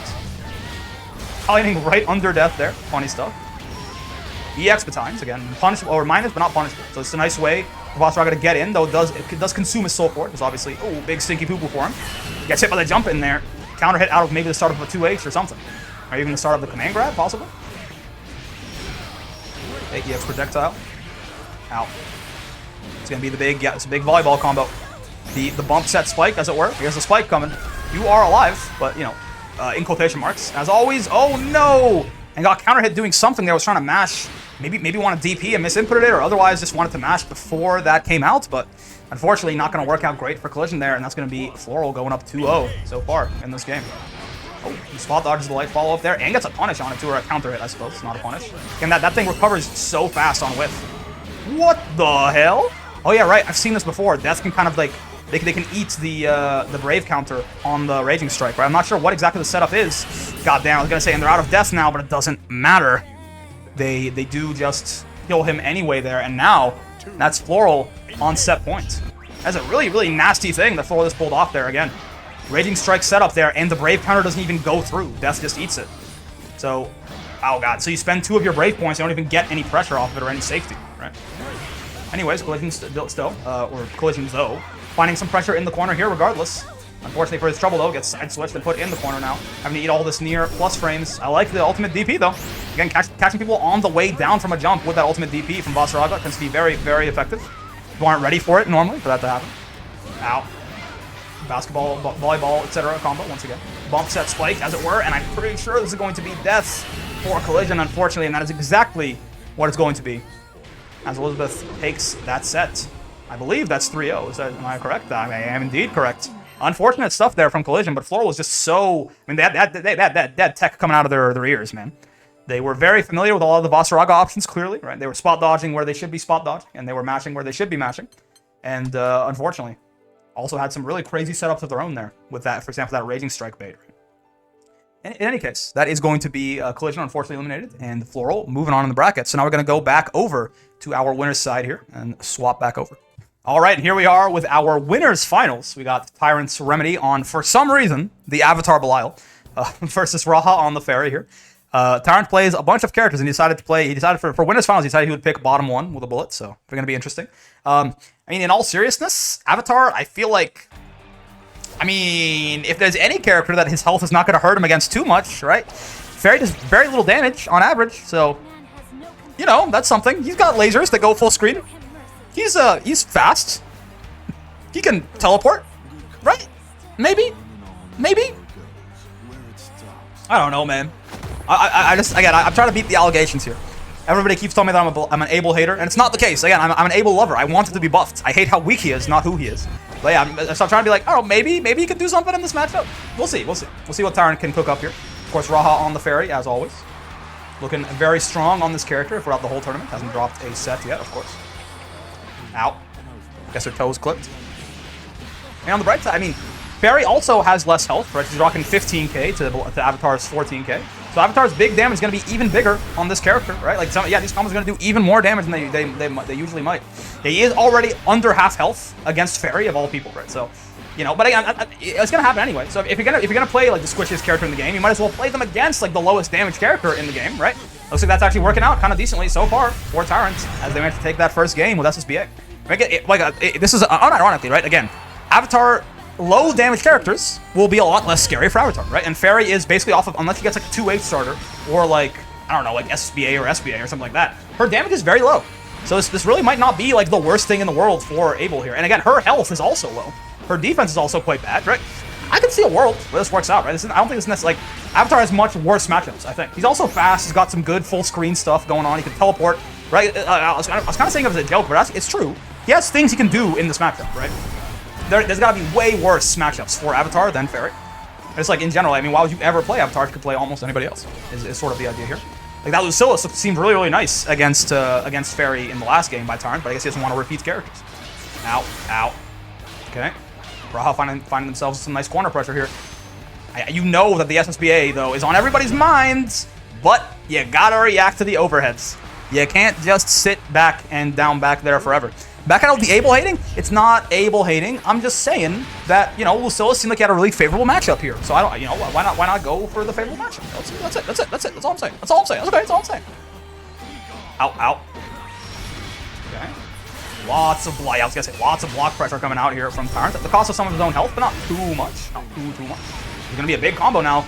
And again, look, this is what I'm talking about. Fairy with not a whole lot of health to begin with this one Brave point, this is probably gonna kill, right? No combo limit. God damn. Just barely hitting combo limit there and not able to get the kill is Tyrant. Oh, the Diligent's gonna do it pretty well there for him. So that's not so bad. Okay. Game 1 actually going to Tyrant on the Avatar. Fair enough. Abel hitting combo limit? I know. Not very common, is it? But it does happen. It's been known to happen every now and then. Probably could have killed if he wanted to do an ult skill instead of hitting heavy. Yeah, perhaps. He's going again. I mean, he said he would play Abel unless he lost. He hasn't lost, so I guess he's gonna keep playing Abel. Okay. Again, though, like unironically, like all the Abel memeing aside, I feel like this isn't a horrible Abel isn't a horrible pick here. Like I feel like again, there are way if you have to pick Abel into any character, I feel like Fairy's not a horrible option. So, Tyrant's also been playing it pretty well. This is very, very smothering corner pressure again, especially a character without a meterless DP like Fairy. be kind of hard for her sometimes to find her spots to actually get out of the corner here. Again, it's working incredibly well now for Tyrant. SBA going to take this round, and he is poised to put himself up 2-0 here in the set. Why is it working? I told you why it's working. Avatar actually has tools to deal with Fairy. And his biggest weakness, everything that touches him blowing him up, is like mitigated severely in this matchup because Fairy doesn't do that much damage. Okay. Devil's in. Listen, unblockable. Yeah, I gotta be careful whenever just jumping all the time like that. Again, just tons of block stun coming out. Nice jump on the command grab by Raha, but doesn't quite get a punish, unfortunately. At least saved himself some damage. What the fuck was that? Is that you, Flight? That's a hitbox at the start? I don't think I've seen that before. Huh. Whatever it is, just caught me off guard. And you know what? By the way, I think it's going to be Tyrant taking the second game here too. Yeah, not letting anything to chance, not letting anything to combo limit, just SBAing to finish that off. And that is, Raha's not been able to play the exactly, man. Avatar Belial does have some pretty scary offense, right? And Fairy's defense is incredibly poopy. Actually, you know what? The more I'm thinking about it, the more that it kind of feels like it is a little bit difficult for her to zone him out. And again, Tyrant has been playing this very well. He's just been playing incredibly aggressive, right? Again, he can sort of afford to. Fairy does not punish you that hard for being aggressive. And Avatar's a fast character. He can teleport all over the screen and shit like that. Like, he's got tools here. He's got tools, and he's utilizing them very well. Raha, like, every single match so far has looked like this, right? Raha gets pushed to the corner early on, and then, oh, hold on. Jansu, oh, no conversion, unfortunately. Raha gets pushed to the corner early on, and they just kind of, get bullied for the rest of it. They actually did make it out of the corner that time, rolling through the ultimate. What the hell is that move called? I'm gonna call it Claw, but it's like Carnal Passion or something. Owie. Okay, 6XL, back to mid-screen on both players. Nice spot dodge on the laser there. Solid stuff. Oh, but doesn't get called out by the ultimate Claw that time. Oh, and gets their throw baited. This is scary stuff. You're alive. You are alive, aren't you? Yeah, you're alive. But it's big. Whoa. What the hell? What am I looking at? That was a very interesting conversion and nice reset into the throw there by Tyrant. Doing a lot of damage with that mid-screen combo, put himself in the range where a throw would kill. And now he puts himself on set points. This Avatar has been clean as hell. And Raha, unfortunately, not quite able to figure something out as far as what they can do against it just yet. They do get clipped by the Devil Jin there. Spooky stuff happening. Avatar is already pretty low on health, though. But again, Fairy just doesn't quite have the damage outputs to bully this character how you might like. Outside of a big 2H starter or something like that. Okay, dive kick. Raha in the corner. This is where things historically have been very scary for them. Gets jumped on there. Ooh, 6XL doesn't get a whole lot off of it, though. Hold on, chance for Raha. Gets back thrown out of the corner. This could be good. Oh, but gets their throw baited. And this is probably going to be death unless Tyrant makes a drop here. No, he's just keeping it simple. He's going for this into Raging Strike. I think you're dead. Yes, you are. Those Avatar combos always longer than you think they will be. And that's going to be Tyrant with the Avatar Belial taking that winner's final 3-0 over Raha. Very good stuff, but again, just something about that Avatar was just cooking. The Avatar was just cooking. And Raha unfortunately sent down to loser's side here to try and take revenge on Tyrant after they make their big run. All right, here we are with our losers semifinals. We've got Elizabeth on the near, Cal on the Fairy. You know the drill by now. You know the names, you know the faces. So let's see how this goes. Again, yeah, we do have Raha here waiting for whoever wins this, losers finals. Then obviously Tyrant waiting on grand finals winner's side there. So Tyrant did win last week, putting themselves in winner's side of grands there. Basically, kind of nails them as the favorite to potentially win again. Let's see if they can protect their crown. But for now, so it's still a ways off. We got Cal and Elizabeth here fighting for their lives in loser's side of the bracket. Ow, ow. Okay, 2-1 you. Definitely you can roll or spot dodge this now, but it's still a bit of a reaction check, for sure. You dead? No, you're not dead. So it's a pretty nice conversion off of death there. Yeah, you gotta be careful. That light DP can be used to catch your mash. And no death on the side of Elizabeth now, but still, massive health leads. Pretty scary situation for Elizabeth regardless. If Nier catches with a 6XL or something, you will be in some big trouble, as the kids say. Okay, getting Brave counter for the trouble. Yeah, I mean, Death's almost back. Yeah, unfortunately, Cal was just not able to get a whole lot of mileage there out of that time where they had no death. Again, just the low HP was one of the big problems there.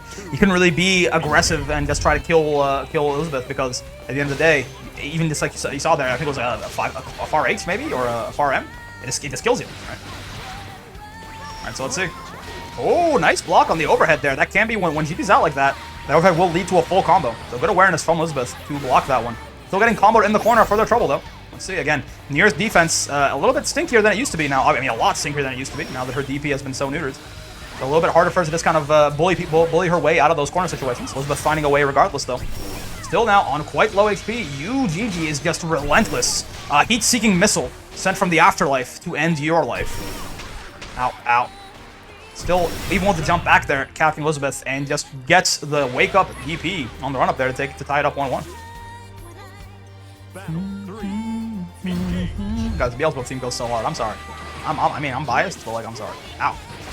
Okay, nice tech. The Aki way, even. That's on reaction there from Elizabeth, so really solid stuff. Trying to conserve every little bit of health that they can. Gets clipped by the overhead that time, but again, without GG out, it's not really that scary of an option. You can just kind of let it hit you and go from there. Ow, ow. Especially when you're near and you can, yeah, like, I mean, this is like one of the biggest differentials in average damage per hit in probably the entire game, right? Like, near in almost every situation, in a lot of situations, mid-screen can get like 30% or up, right? Whereas like Fairy in her best situation gets like 35, right? Off like 2H or something. But yeah, this is the risk reward is just like incredibly weighted in Elizabeth's favor here. So she is not afraid at all to just go in there and do their best to blow up Cal. Exactly what happens there as they take that first game. Believe in victory. Imagine Fairy with near damage. Yeah, I mean we call that the best character in the game, probably. Ow. Okay. Solid punish there on the attempted crossover from Cal. Ooh, okay. Big delay there, but Floral does not get caught mashing or brave countering or anything like that. Very solid. Guess the jump hill is going to be plus there, though. Yeah. Not really your turn to hit a button. They get counter hit for their trouble. And now Wilson, a.k.a. what if I call all of them Wilson, huh? I like that idea. I'm going to call everybody except... Oh, my lord. You know what? That actually, I think, did help Nier's recovery a little bit, huh? But yeah, I'm gonna call everyone Wilson except for GG. GG is GG, and then the rest of them are all Wilson. I like that idea. Oh, gets caught by the claw at the very end there. That is a follow-up Nier can do. You gotta be careful sometimes. Smashing a little bit too early there. It's gonna be gonna be nothing from Elizabeth. Doesn't quite get the setup they were looking for there, unfortunately. I'm gonna slide John Cygames $20 and an Applebee's gift card for buffs. I mean, Cal looking pretty good so far. Doesn't need those fairy buffs right now. They take that first game, or that first round rather, of game 2 here. Are the Wilsons numbered? No, it's just Wilson, Wilson, Wilson, Wilson, and GG. They're not grabbed from Cal. People, everyone's got to pick up a grappler, man. Totally different people playing these characters as if they were grapplers. Just play with Eagle. Ow. Ooh, oh my god. Nice catch on the jump in once again. I wasn't very good about that so far. Oh, does get clipped by the 2-1-4U there.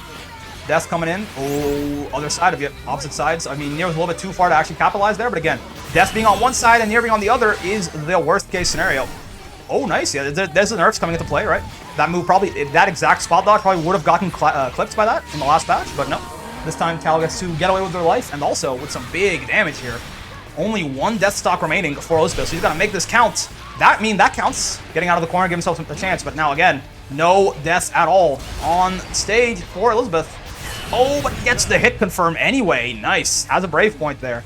If Nier has the brave points, she can at least convert her stuff into Raging Strike, right? So that's pretty decent there. Solid stuff by Elizabeth to close out that round, even in the sort of disadvantaged position she found herself in. Ooh, once again, just don't. If you can not interact with GG, that's mission number 1, right?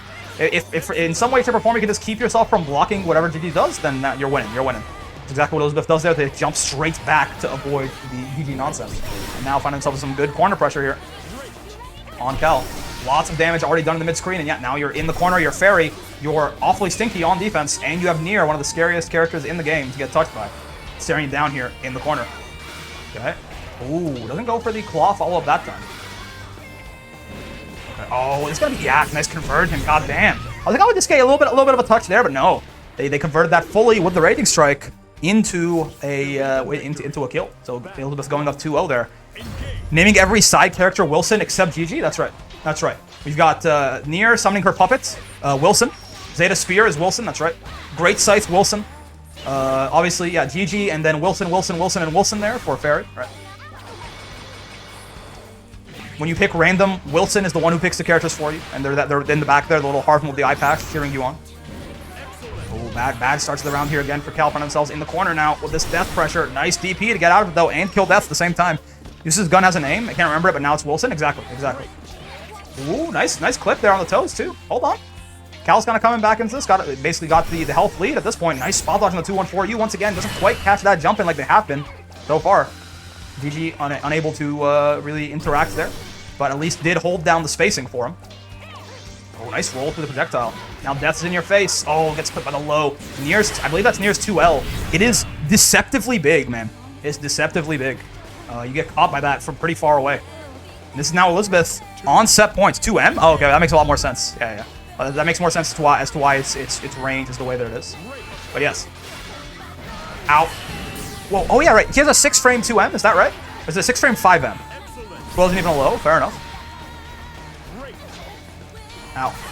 6-frame 2M, yeah, okay. The reason that I thought it was a 2L is because it was so goddamn fast. But yeah, I guess that's okay, yeah, it's just one of them.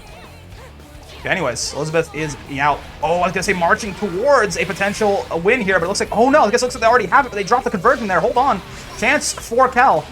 This is huge. Oh, clips of toes, no more deaths. Hold on, it's actually a massive chance, but the air-to-air conversions, again, just so clean from Elizabeth there. Taking that 3-0, unfortunately, over Cal, GG, Wilson, and Wilson.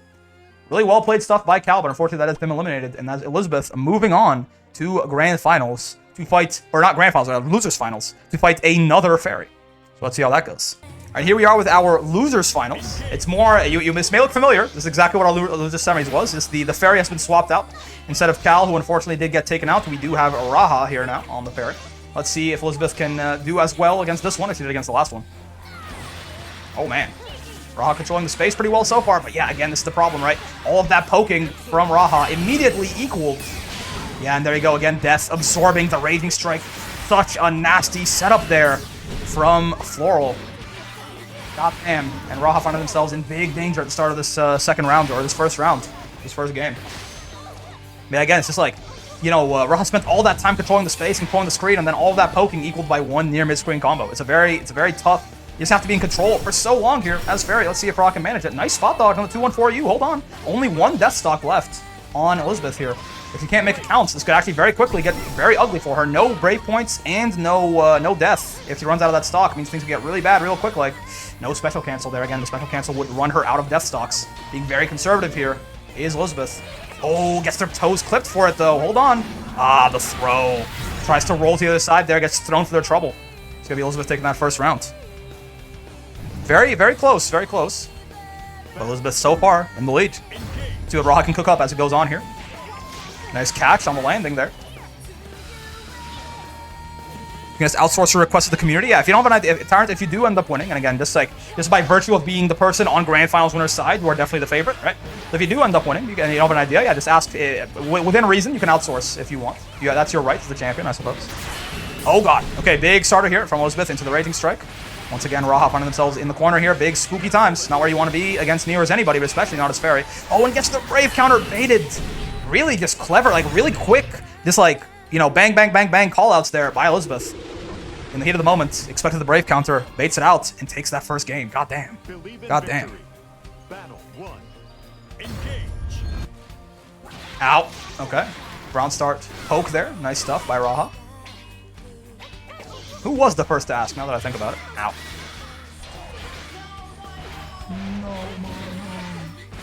That's bad. Once again, in the corner here against Death. Not where you want to be. Oh, okay, but it drops the combo slightly. This is, yeah, you're safe there. Right, that is not the Raging Strike eating setup. Oh, god damn. This is even still a pretty big chunk of damage there to get hit by Death on the other side of the screen. One Brave point. This means you're probably going to die here is my guess. That is exactly correct. As Elizabeth goes up again in the second game. This is so tough, man. Fairy's defense is awfully crappy. And actually Nier can sort of, with Death, can sort of push Fairy to the corner relatively consistently here. I just got that, like, this is a very spooky situation here. Ow. Ooh, okay, nice clip. No, nothing huge off it though for Elizabeth, but still. Get some pressure here, and now yeah, Raha in the corner. That's what we were talking about before. Not a great place to be, but I like the call-outs. It's like trying to hit a button there, keep yourself safe, keep yourself out of the catastrophic zone there. GG, gonna pull through once again. Go, my son, hold down the neutral. You and your 4 siblings who are all called Wilson. Okay, Brave kind of gets baited there, but nothing too bad coming out of it though. Elizabeth not getting all the confirms she might want to. What in the name of install super? Huh? Run up install? I've heard of run up super, but run up install super? What am I looking at? I mean, it worked. So I guess Raha is just the smartest person on the planet, and now Elizabeth in chip distance. Let's see how it goes for them here. I mean, this is pretty bad. It's not guaranteed chip or anything, but yeah. This runs up and does a bunch of spaced close L's with Wilson there to call out the spot dodges. Taking that game. Really solid stuff from Raha to close it out. Had a big lead, obviously, but those leads can disappear pretty easily if you're not careful. They played safe, they played consistent. They do manage to close the noose there and take that round over Elizabeth. Let's see. Pull him into him. Ooh, GG. Okay. Once again, holding down the neutral there. Bonking people on the head as they try to jump into you. Death holding on neutral of her own. This, okay, once again, by the way, Raha was going for from full screen dash up grab. You saw it there. Elizabeth did manage to react in time and clip them there with the 2M on the way in, though. Owie. It's going to work. Yeah, it's going to combo into GG. Okay, not so bad so far for Raha, but again, this health lead is very ephemeral, let's say. If Death gets its hands on you, suddenly you will be very behind. Oh, but Frankham John once again took a turn onto Barton's streak and ended up getting ran for her fade, did near, by Wilson, and GG. And Fairy, of course. Ow. Got a lot of chip coming out of this U skill here. You can brave counter this. You're safe. Oh, an ultimate GG again. Just an absolute heat-seeking missile sent straight from hell to take you to hell with him. Really smart stuff there to punish the spot dodge from Raha and take that game. We got a game on our hands, folks. Let's see.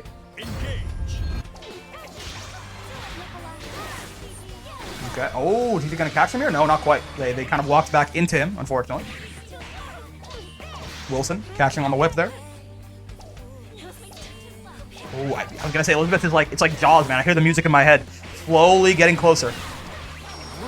You're getting so confused in the name. Wilson is said? Yeah, Wilson right there on the whip. And that's GG, right? But of course, you know, yeah, all the other ones are Wilson. Yeah, that's Wilson right there. You see those two guys right there? They're both Wilson. That's GG. Yeah, Wilson coming out once again. Wilson right there on the DP. Ooh, nice spot dodge. Again, Ra's been a lot better about that. They got hit with one earlier in the set, right? They had to block it. They've been much better about trying to spot dodge now. And once again, ultimate GG.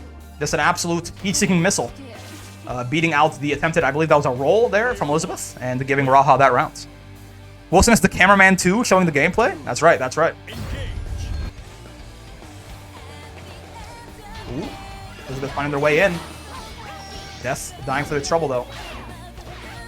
Now kind of back to this mid-screen distance, which again Raha seems to be getting more and more comfortable in as the game goes on, but Nier has those gigantic normals still. Don't get it twisted. From that mid-range, you can definitely kind of stand and bang with Fairy there a little bit. Owie. Oh, blocks the DP. So unfortunate, lands down the block. This is going to be, I believe, it's just Death. I think you're dead. I think you are. It wasn't even that close. I don't even know why I said, is this Death? Again, SBA from Nier, especially with low stocks there, and on a low HP character like Fairy, right? This leads to absolute decimation. Fairy could have had like, you know, 20 or 30% more health there. It feels like it's still been almost dead. Anyways, GG, once again, going crazy in the mid-screen there, doing his best. Wilson coming out there to help. Unfortunately, does whiff pretty badly. Gets clipped on the way in. Ow, ow. Once again, look at these massive mid-screen conversions from Nier, man. This is kind of the kind of damage that Fairy just can't compete with, to be honest. Oh, God. It's going to be real big, like... And again, the death stocks are running out here. I think you're dead. Yes, you are. Yes, you are. Again, you got to remember, Fairy's a character with less health than average, too. Only 15k on some of the zoners, right? I believe Fairy, Matera, I think Nier, does Nier have less HP? I guess something I should probably know, but I believe that's the case. I think Nier too? Yeah. Is that the only 3 characters with 15k? Obviously, Avatar's got like 10. Fairy has 15, not 14. He's rocking 15. We doing a character switch here? To is it Granathan time? Raha has shown this before. In fact, they were the first person to do the reverse sweep, and it was with their Granathan, and here it comes. Here it comes. Did you miscount? No, it's a character switch. It's 2-1. It's 2-1 in your favor, Elizabeth. But the Granathan is coming out from Raha here, clearly not happy with the Nier matchup. Fairy has 14k? I could have sworn Fairy had 15. I thought Avatar was the only one in the game with 14. But I'll look it up later. I'll believe you for now, but I'll look it up later. John Granblue. Actually, you know, John Granblue is my father's name. Please call me John Granblue Rising. Mr. Granathan coming out from Raha here. Let's see again. Last time Raha was down 2-0 in a set and they switched to Gran. They did manage to reverse 3-0, but of course, that was a different player, a different match, a different day, and a different bracket. So, nothing is guaranteed, nothing is assured. But let's see if they feel a little bit more comfortable on the Granathan there than they did on Fairy. Nier is doing some seriously yandere stuff right now, but I'm just going to pretend that that's not happening. I don't remember you at all. What the hell's going on here? I need to play the story of this game, man. I played a lot of Relink. I have a better... Dust Loop says Fairy has 15k. That was my understanding, too. I thought basically like Avatar is alone at 14k, and then there's Fairy, there's like the the squishy girls, as it were. There's Fairy, Matera, and Nier with 15, then everyone else with 16. Siegfried and Sora's with 17. Maybe Vayne too? Vayne looks like he has 17, but I don't know for sure. And then Ladiva and Boss with 18. Oh god! Yeah, Raging Strike set up once again. Even if you had blocked that, you would have gotten blown up for it. So maybe Raha tried to do something there and got blown up for their trouble. Ow. Okay, DP as an anti-air. Not so bad. Worst things have happened for getting anti-air. Gran can especially get some pretty nasty stuff off 2 H's, I think, every now and then. DP, of course, a little bit more reliable is all. Goddamn. Still catches on the way down with that aerial there. Oh, Raging Strike whiffs, and the Brave, but he tries to Brave counter it. Thinking that it did connect. Oh, now you're on chip distance. It's horrible, horrible stuff. Especially with 1 stock of death. Oh my, are you dead? Oh my god. You could have been.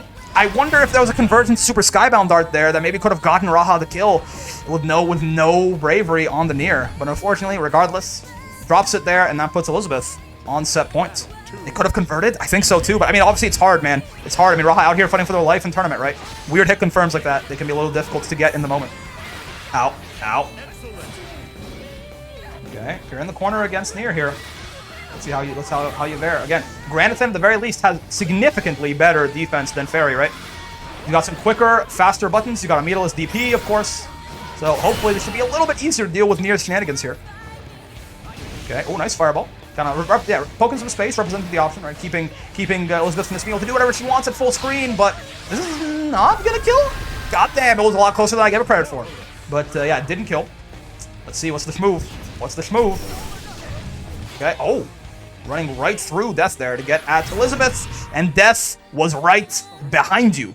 It may have been off screen, but you have to look out for it. And unfortunately, that is going to be Elizabeth eliminating Raha's Gran there.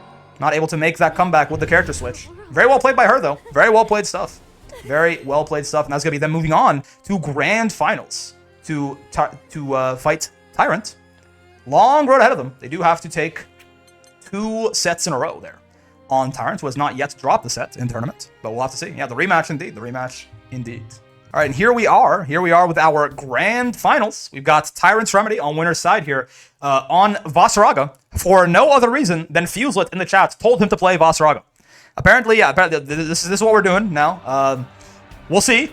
I mean, I know he plays a lot of characters. I don't know how good his Vasaraga is. I haven't really seen his Vasaraga that much. We're about to find out. Floral has been cooking on this Nier. So I don't know how much this choice is going to pay dividends for him, but we'll see. We'll see. That is a really cool looking purple scythe on the right side. That's a really good looking scythe for boss.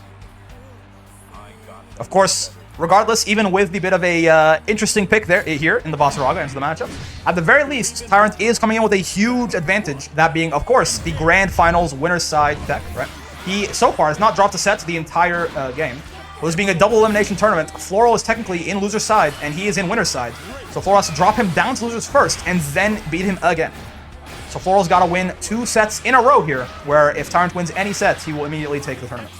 Big advantage, and he's decided to use that advantage by playing Vasaraga. No death very quickly into the round here on Elizabeth, but again, also, death has definitely left its mark on Tyrant's HP bar. That U-charge conversion not quite working out right away. Ooh, oh, that is the Brave, or the Raging Strike, though. Good stuff. Death is back on the playing field, though. So, spooky stuff, and gets caught out by the 2-1-4U there. Oh, tries to go for an ultimate charge of his own. He gets blocked, not spot dogged at the very least, so it just helps him get in a little bit.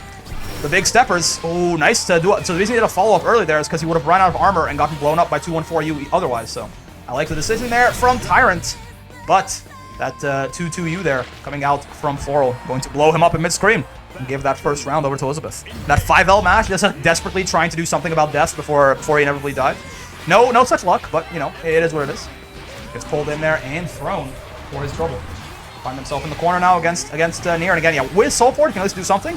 We were talking about how Fairy has some very stinky defense. Vasaraga is like maybe even worse without meter or without Soulforge up, so luckily he has at least one of those things. Oh, never mind, he has neither of those things now. He has neither meter nor Soulforge, which means this right here is going to be real scary, like, guess is wrong on the 50-50. That's going to be Elizabeth taking that first game, looking very, very comfortable in that first game, in fact. Ooh, Tyrant's going to stick with the boss. He's listening to Daddy Fuselet. Fuselet said play boss. I respect it, I respect it. Fuselet asks, you must answer. He's sticking to it, indeed. He says he's going to play for the first set, right? So oh no, yeah. Vasaraga said something about, oh, but nice, but that U follow-up does have hitbox on both sides. You got to be careful with that. Vasaraga players, that is basically their only answer to you kind of side-swapping them like that in that stance. You got to wait for that one and then punish after, possibly. Oh, he's holding the battalions. Gets jumped over for his trouble, though. We'll spot dodge on it from Elizabeth this time, keeping it safe, perhaps. Doesn't need the spot dodge punishes. Doesn't want to take the big risk of getting bopped. Ow. Oh, it's gonna... Yeah, that's gonna work pretty... That's exactly what I was talking about earlier. Oh, no conversion off it for Tyrant. But yeah, like, there is a risk with spot dodge if you do it too early or too late. You will just get bopped. Okay. Once again, jumps over the EX battalions there, putting Tyrant in the corner. This is going to be a big starter. You got to imagine this is Death, but again, Boss Rider is a little bit beefier than the rest of the cast. No Raging Strike left. Death is going to do enough, though. Yeah. That H Misfortune there, obviously no more Death conversions after that, but one quick bop there from Elizabeth was enough to take it down. Why did you listen? I don't know, Tyrant. How about you switch off the Vasaraga after this match? You don't have to keep doing it for the whole set. You can just, like, not play the Vasaraga.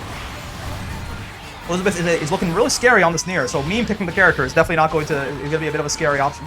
Okay, some corner pressure going on here. But you have balls, perhaps. 6-6-H there, not charged, so it doesn't eat up the Soul Forge. Okay, big starter here. Not the side switch actually coming out from Elizabeth. Not sure if that was intentional, or if they just were slightly missed space to get it there. Ooh, and the armor gonna eat right through the DP there. That is some nasty, nasty stuff. Ow. There's still gonna be a nice big mid-screen starter here for Floral. That's right. Trying to find himself in the corner now. What's the schmove? What's the answer? Oh god, that's catching the back of Install. Infinite death for a little bit until this bar runs out, but once the bar is gone, death is gone, but it looks like it's not going to matter, as Floral does in fact use the extra bit of death given to her by Install to take that game. Wild. I think it's the first time I've seen a Nier use Install and then win while Install was still active. So, yeah, first time for everything, I suppose. Well played by Elizabeth there, taking that second game. Tyrant now at risk of a reset potentially here, if they're not careful. 6-6-H, fair. Fine. Corner pressure here. Waiting for a moment to try and snipe out Elizabeth, but she gets there first. I like the UDP there, though. Beat out any of the Nier beating the dragon install into losing allegations. I know. Oh, and doesn't have quite enough hits of armor there on the light follow-up to actually tank through the, I think that was 2-2U. Oh god, command grab those. This is nice. Some nice Oki, some decent damage. Oh, but gets clipped. Vasaraga has some very slow buttons, and his anti-airs outside of command grab are pretty unreliable. And oh man, fully cashing out all the Brave points there does Elizabeth to put themselves on reset point. Okay, Tyrant, what's the movement, sir? Get 2H? Okay. Not a great start, but still. Vasaraga, you got health to play with your Vasaraga. And Nier's 2Hs aren't necessarily the scariest thing in the world a lot of the time. Doesn't get like the nastiest confirms off of them. Ow. This, though, he does get some nastiest confirms off of a lot of other stuff. In the corner now is Tyrant being pulled in. 6-6L is a big conversion. You know, I think you're dead is the worst part. Oh, no. Okay. No, missed conversion possibly from Elizabeth there. Gives Tyrant another chance at life. But again, this round is looking not so good for you. Death behind you, Nier in front of you. This is not where you want to be. And 7 golden letters coming out there for Elizabeth to put us into the true grand finals.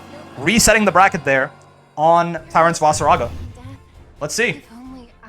Let's see if will he stick to the Vasaraga or will he pick something else? Fuselet has been sabotaging the bracket. Peer pressuring Tyrant into picking low-tier Vasaraga.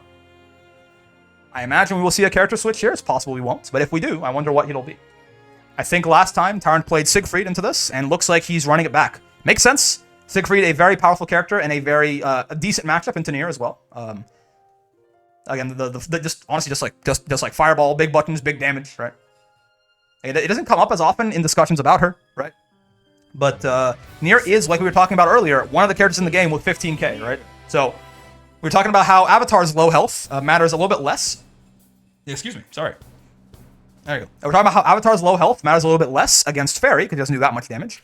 Nier's low health matters a lot against Siegfried, because his already insane damage gets to be even more proportionally to her total HP. So let's see. This could be Tyrant's chance here. I mean, again, he did unfortunately with that little bit of a meme pick from Fuselet's prodding there. Kind of lost his grand finals advantage. But now, it's not like he's behind or anything. It's just a pure best of 5. He's gotta beat this out for the tournament here. And we'll see what he can do. Elizabeth, of course, obviously, same objective, but she was looking very comfortable in that first game. Let's see if we can keep it up here, or in that first set, rather. I wanted to switch to Then Rise for the grand finals, but I forgot. It's fine. Beelzebub theme still goes hard. Ooh, solid start there. Super jumping over Siegfried's EX projectile. That is like, most of the time the projectile is kind of unmess-withable, unfuck-withable, as it were. But the super jump there can work if Siegfried's not ready to kill you on the way down for it, or if you time it really, really well. Exactly what Elizabeth does right there to get that first one. Oh, just DP's out of the Rekka. I like the idea. I like the idea. I wonder, I think Siegfried's parry would probably beat DP, but regardless, not what happened. Not the universe we live in. Tyrant now on no Brave points, getting, oh god, getting Brave counter for his trouble there. This is not going to kill. Yeah, but it's going to be damn close. Now he's in shift distance. I like the super Skybound art. Just the hard call out there. And you know what the worst part is of this for Elizabeth? They ain't got no death, man. So they can't even like threaten a DP on wake up or something. They have no Brave points either. It's actually a horrible situation. Yeah. As soon as that Skybound art hits, that was actually suddenly a very advantaged Tyrant's game. No death, no Brave points, no way to chip him out, and he gets Oki. Very, very solid call on the super Skybound art there by Tyrant. Takes that first round for him. And a hell of a comeback. Oh, and command grab. Elizabeth a little bit too passive there. Gets called out by the command grab and not reacting to it. Ooh, 2U there. Going to trade with Siegfried and give Elizabeth some breathing room, but VP'd right back into the corner they go. Oh, but nice jump over the giant big overhead sword swing there. Gonna give them, once again, corner position now of their own. And some huge damage as this combo ends with Skybound Art. Not the, it's six death stocks, right? So it's slightly less damage than it could be. But still, big damage and 1 Brave point on Tyrant. Not looking so good. Next touch is probably death, depending on what convergence Floral can pull out here. Lots of death stocks to go to, but I like the 2H into Raging Strike conversion right away. Tyrant is on the ball now. Switch to that Siegfried, and he's looking real strong on it as he takes that first game. Let's see. And the Siegfried has been incredibly clean here, coming out of Tyrant. Oh, the quick slash there. Tyrant is indeed locked in. He had the Parasite gif. You know it, I know it. Oh, EX Fireball gonna catch the roll there too. Yeah, that move is just so good. Does Siegfried's taxes, raises his kids. It goes to his boring work meetings he doesn't want to go to for him. Right? Oh, and the command grab again. Solid stuff. You can't roll it, yes, that's right. Because it hits all the way down to the ground. Roll is only invincible from the knees up. Ow. Oh, it's going to be death, too. Yeah, really solid start to this second game here, too, for Tyrant. Looking very dominant in that first round. Let's see how Elizabeth can adapt. Tyrant so far looking like he's on course to potentially be our first ever, actually, for either of the brackets, our first ever 2-time champion. Now, unfortunately, a lot of that is because usually the champion is not, for some reason or another, unavailable to play next week. But it happens, regardless. Tyrant is definitely, he's looking strong. He's looking like that is not an unlikely outcome right now. Flolal's got to figure something out, and fast. Siegfried does not give you that much time to think. You don't get too many mistakes around versus this character. Ooh, I like the spot dodge there, well timed. But again, big conversion here. Orchid into big damage in the corner. Gonna be Skybound Art, I imagine. Yep. Fix the Brave point situation a little bit and get Elizabeth to the point that basically anything he hits him with, even like a 2M or something, is probably gonna be a kill. Oh, baby. Oh, I like the call out on the 5H though. It's gonna be big damage. It's gonna be really big damage actually with the super Skybound Darts. Obviously you're alive. I say obviously. I'm pretty sure you're alive, but you're in big danger. Goddamn, wasn't it? It was closer than I give it credit for. I will say. You're in big danger now though if you're Tyrant, and Nier's all the way on the other side of the screen there, and Death is bullying you. I like the idea there from Elizabeth, just putting themselves in the safest possible place they can go. And then bullying Tyrant down in the corner there to take that round. Really solid. Great comeback there. Ooh, gets caught out though. Orchid.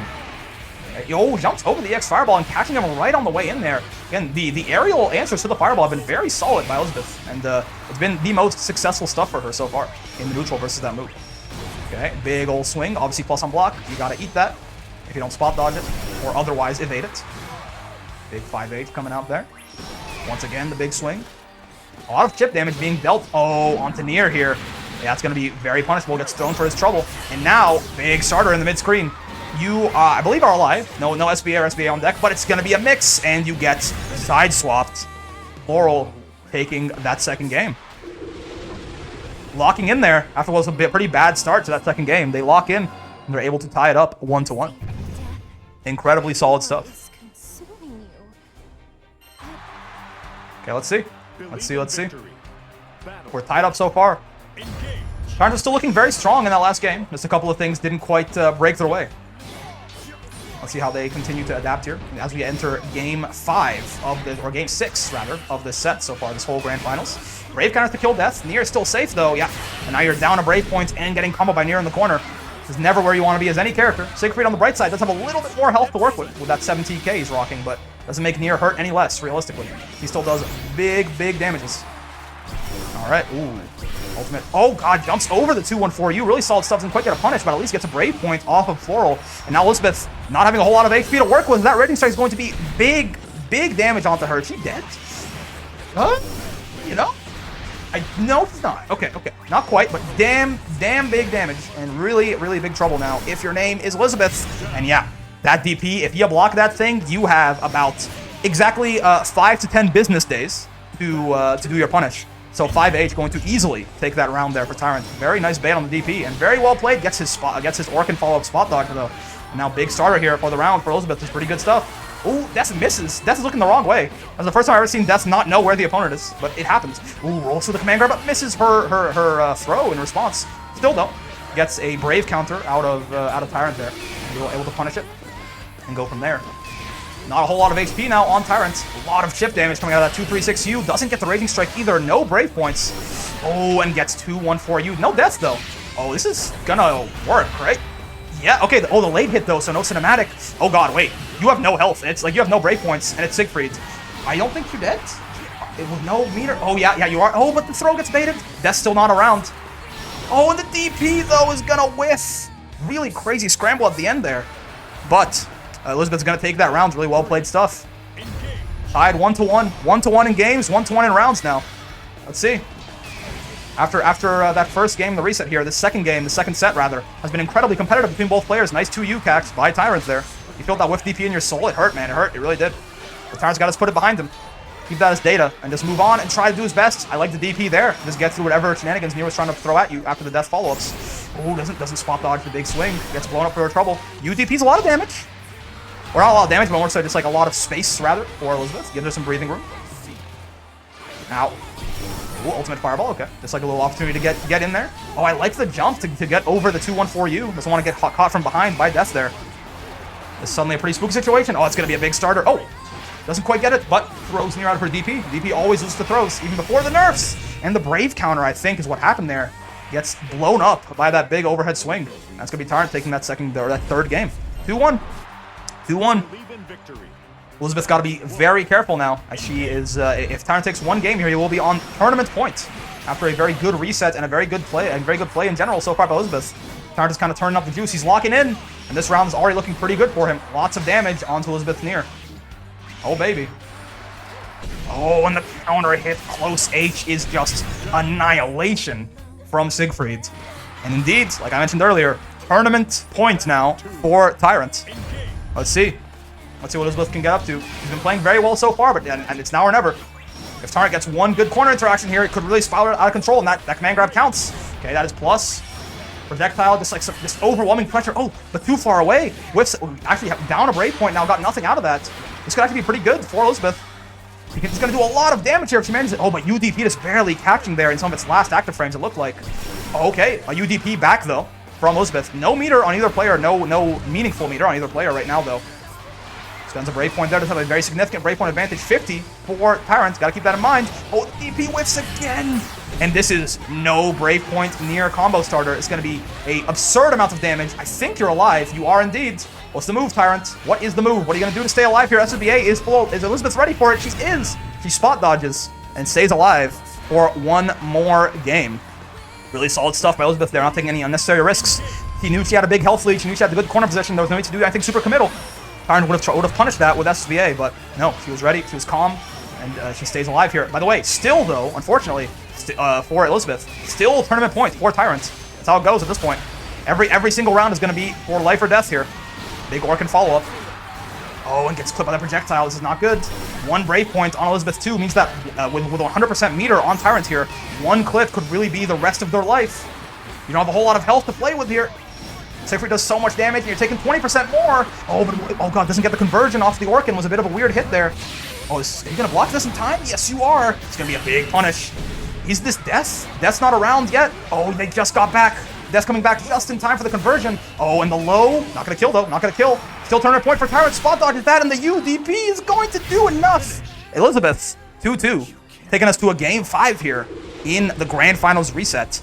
God damn. God damn, that was incredibly close there, but Tyrant unfortunately couldn't quite find the hit that he was looking for. We go to game 5 here. Let's see. Let's see. I mean, Elizabeth at this point going into game 5 with some momentum. Stayed alive in 2 consecutive rounds there. It's the kind of thing that can be a little bit frustrating if you're someone like Tyrant, or not someone like Tyrant, more so if you are in Tyrant's position, rather. I apologize for my words. But yeah, if you're in Tyrant's position, you were on tournament point twice, and they were 2 really close rounds. and he just couldn't quite close it out, right? So it's one of those things you gotta put that behind you. You gotta not let it affect your mental. And he's gonna try and close this one out regardless. Eventually, if you get enough tournament point rounds, surely one of them will go your way. Ooh, nice walk back there. Doesn't get caught by the Raging Strike. Really solid stuff. No health on Elizabeth here, and 1 Brave Point. Any little touch from Siegfried is going to spell death at this point. Ooh, but gets caught by 214U. Tried to do ultimate projectile there and got hit out of it for his trouble. Brave Point has to kill death. No Brave Points on Tyrant now either. At this point, a nice big starter for Nier. Something like this could potentially spell doom. I don't think you're dead. I don't think you're dead because there's not enough meter for it, but you are in a mixed situation. What's the move? Nice blocking, nice defense from Tyrant, but gets caught out anyway. Still not dead. Scoop Super Skybound Art. Is Floral matching a button? They are not. Oh, but he's still alive. Floral misses the conversion. That is going to be chip damage, though, on the 214U. And now, it's tournament point for Elizabeth, actually, as the Chews have tabled and the tables are on the other foot. Let's see. Elizabeth did a very good job surviving earlier. Let's see if Tyrant can do the same thing. Good start to the round. Once again, he finds himself early corner pressure, though. Gets clipped out by Death here. Now finds himself in the corner for his trouble. Nice 2U, though, to snipe her out. God damn, man, this has been a hell of a grand finals. Let's see who's going to take it out. DP, okay, obviously not the same move that it used to be. Not quite as scary, but I love that Raging Strike conversion from Floral. And Tyrant's in big trouble now. One more good Nier starter, and he really might be dead. You got to be very careful here on his defense. He does have Super Skybound Art, of course, but Raging Strike whiffs. Hold on, can't sue. Oh, this is a big chip, though. It's a lot of chip, and the Raging Strike is just going to catch Tyrant hitting a button. And Elizabeth, after a grand finals reset, is going to take the tournament 3-2 in an absolute nail-biter of a grand finals. God damn. Incredibly well played to both of our players, but in those last moments there, Elizabeth just locked in just a tiny bit more, clutching up and taking the whole thing. Wild stuff. All right, hello, Elizabeth. How's it going? Hello. Hi. How's it going? It's going just fine. How's it going for you? You just won the tournament. You dethroned the previous champion in Tyrant there after a brutal, like the reset. I mean, the first game, of course, a little bit meme with the Vasaraga, and you kind of, you did very well there, but the second set was a nail biter, right? How do you feel? Yeah. Pretty good. That's fair. It was definitely anxiety inducing. I believe that, yeah, for sure. And there were so many rounds where you were barely especially I guess it would have been the fourth game, right, where you tied it up 2-2. Both of those rounds in that fourth game, you barely won when Tyrant was on tournament point. Yeah. So, scary stuff. Tyrant is very strong and with so many characters, man. It's wild. Yeah. It's like 20 characters now. I believe he has 20 in S. Maybe he has 21 now or something. But last time I checked, it was 20. Yeah, very, very impressive play from him for sure. But yeah, listen, I'm sure he, I know Fuselit kind of memed him into it, but I'm sure he really wished he had another set there where he was playing that Siegfried. I think that would have done him a lot of good. But he did decide to go for the meme option there with the Vasaraga, and it did unfortunately kind of bite him in the butt a little bit. With all that being said, though, sorry, go ahead, by all means. It's I had practice with Lazy Ruin with the Vasaraga matchup a bit. Oh, fair enough. He was playing him a bit. I feel like Voss is probably not so bad for Nier, right? But I guess you can. There's probably some weird stuff that can happen with Soul Forge every now and then, for sure. It's definitely tough, but there's some stuff I can do. Fair enough. Okay, well, here's what's gonna work. First off, you get a special. You won the tournament. You get your special role in the Discord. What color do you want it to be? We can get that out of the way if you have something in mind at least. If you don't have something off the top of your head, you can always DM me later. I'll set it up for you. You know what? I'll take a light purple. Okay, so it's the same one that Tyrant had and Lazy. Okay, Yeah. But hey, purple's a good color. I understand. It's beloved for a good reason. Fair enough. Purple is a good color. All right, so we're gonna run this year best of 5 Thug finals. I will say, I used to let people choose between the Vasaraga and the Ladiva. I think if you're now that I've let the S pluses in here, my Vasaraga is just not built like that, dog. So you will probably have to face the Ladiva, unfortunately. But I have to get hugged. No. I'll do my best. I've gotten some pretty nice experience in the Nier matchup, but I've never fought you before, so you might catch me off guard with something. We will see. Yeah, you ready to go? We'll see. Indeed, we will. I'm sure all of Nier Nation will be rooting for me to get my ass beat here. If I lose after all, yeah, can you imagine I beat Luca like twice today? I'm not gonna lose to you. It's not gonna be good for his mental.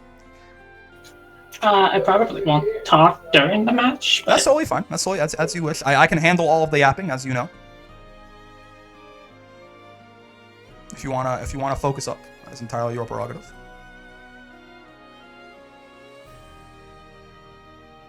All right. Yeah, Nier is, I feel like, one of the characters that, thankfully, basically because of Lazy there, who's in the chat right now. Hello, Lazy. Nier is one of the first characters, I feel like, once I got up to Master, I got a good idea of what I want to do in the matchup, right? Also makes sense. It's one of the characters that most people will lab more than anything because he was, for some amount of time, undisputed top 1, pretty much, right? Now it's probably Siegfried, but, you know, still, Nier is still very strong after the nerfs. Don't get it twisted. Let's see.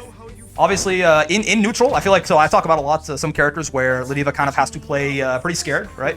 And just, like, basically give up the neutral and just let them run their offense. Nier's in, like, a weird spot with that, where, like, yeah, when you lose neutral to Nier, man, she really makes you feel it. She gets some of, basically, there are few characters in the game that are worse to lose neutral to than Nier. Maybe even when I say few, it might be 0 is actually the correct answer there. But with that being said, right, at the same time, I don't necessarily just want to let Nier get me into the corner either. Like, I talk about how a lot of these neutral-focused, ooh, nice, a lot of these neutral-focused characters, right, are, their offense is not so scary, so it's kind of okay to just let them push you to the corner and then try to find the gap in their offense. People like Catalina, people like Lucillus, things like that, right? It's not like they have, like, a ton of crazy corner mix they can blow you up with. But, oh god, Nier is not the case, that's not the case for Nier at all, right? Oh, nice spot, dog. God, I was trying to gimmick you out there, and it didn't work. It's not. Oh, I guess it's not a good cancel option for me, but you picked an even slower one, so I'll gladly take that. Bonk. Bonk. Ooh, baby. It's like problematic, right? Ooh, okay. Guard button, right? Guard button. Good thing I got an early, relatively safe reminder of that. Now we. Fair enough, fair enough. A bit belligerent from me, to be sure. No! No parries! How dare you try to parry? What was I saying? Something about oh yeah, so yeah, my neutral strategy for Nier is like just like try to fight her, just because it feels like getting in the while fighting Nier in neutral is miserable. Being in the corner against Nier is somehow even more miserable. That is medium headbutt, unfortunately. That is a victim of technical inputs that I didn't actually mean to get there. But it happens. Bonk, bonk, bonk. Got nice. Double close L, my beloved, as always. Oh, I don't think, yeah, I thought I would get close L, not far L there. I was not ready to convert that. Close L can convert into far M. What's it called? Far L cannot really. Owie. Big damages. 3 death stocks there, of course. Oh, yeah, that's real stupid of me. Ooh, but Kansu.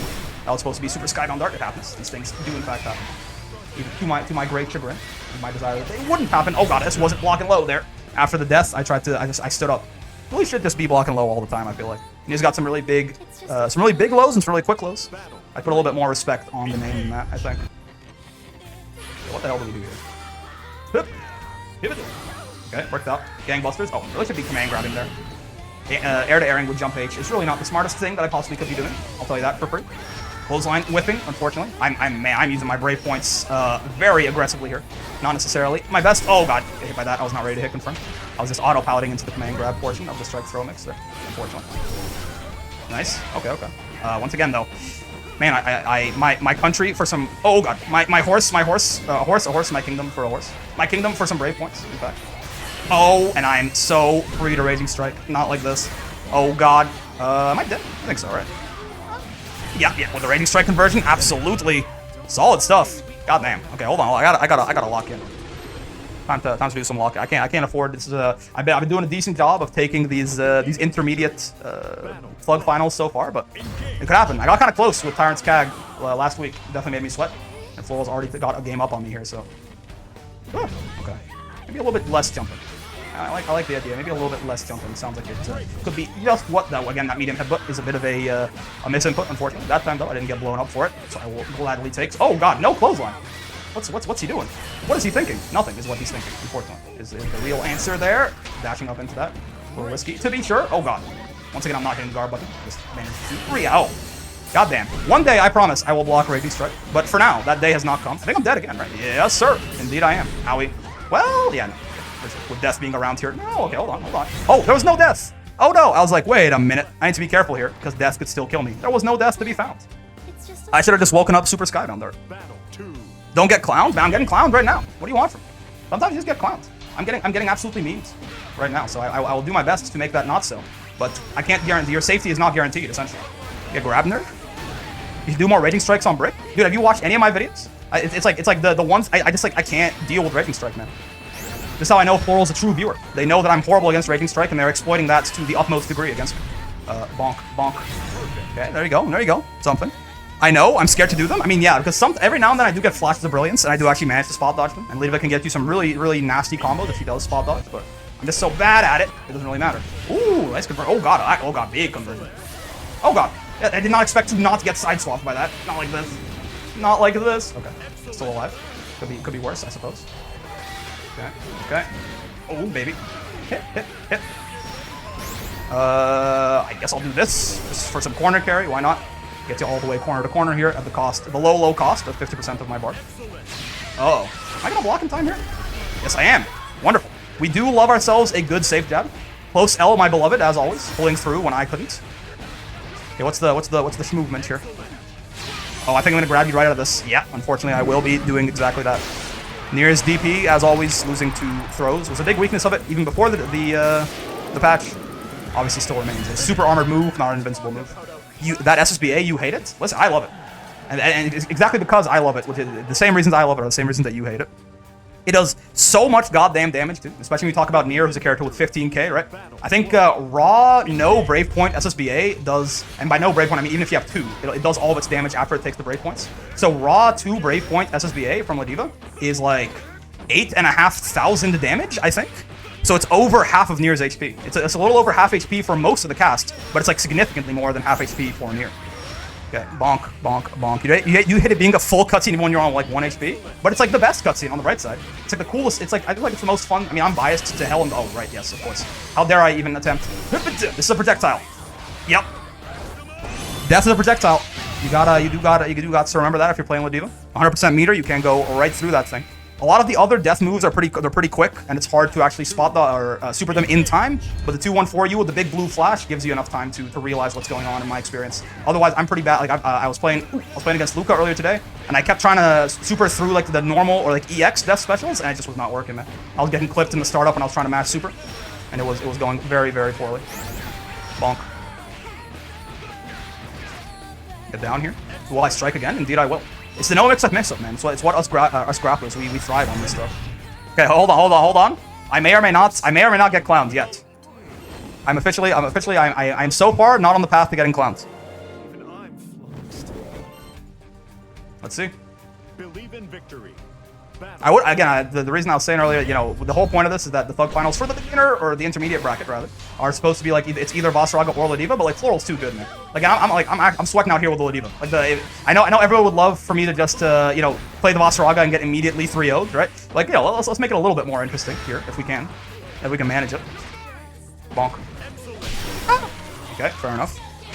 Auto combo to 214 is true block, so you can't super between those. That sounds right. Get Rex there. Oh, okay. What if I did it again? Fair enough. I'll just get out of the corner if you don't mind. Brick is an intermediate. It's true, man. It's true. I'm out here again. Floral. This is not. Oh god. This is like a real set here. Floral's causing me some serious strife. Bonk, bonk, bonk. Master rank who? Not me. You must have me confused for some other Brick.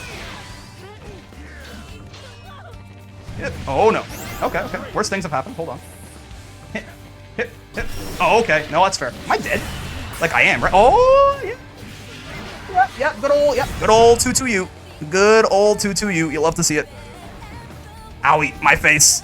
Okay. Ow. Clipped. Happens. Blow death out of the water. Happens. Hit. Okay, caught him on the way in there. Wonderful stuff. Far element to headbutt, my beloved. Again, I love that the patch did make that a lot more consistent for Lediva. I'll take a UDP there. Nier's meter is a very spooky resource. The less of it she has. Oh god, that's not gonna hit behind me, of course. Death, could you like not? There you go. Be on the right side of me, please. Oh god, but Nier is still a character even after Death is gone. It can be easier to forget that, but it is very true. It is very, very true. This isn't gonna work. I'm gonna get killed by Death here. Yeah. That was not the forward advancing Death. Get bonk nerd. Hit. Get double bonk nerd. Get triple bonk nerd. No brave points. You don't sit. Get wrecked. Oh what? Oh god, I thought I could break counter there. I could not. Hit. Don't mind me. Just slowly building meter for no reason whatsoever. I have no purpose to this meter. I'm just going to use it very safely and responsibly. I'm not going to hurt anyone with this meter. I really should have rolled that probably, but still.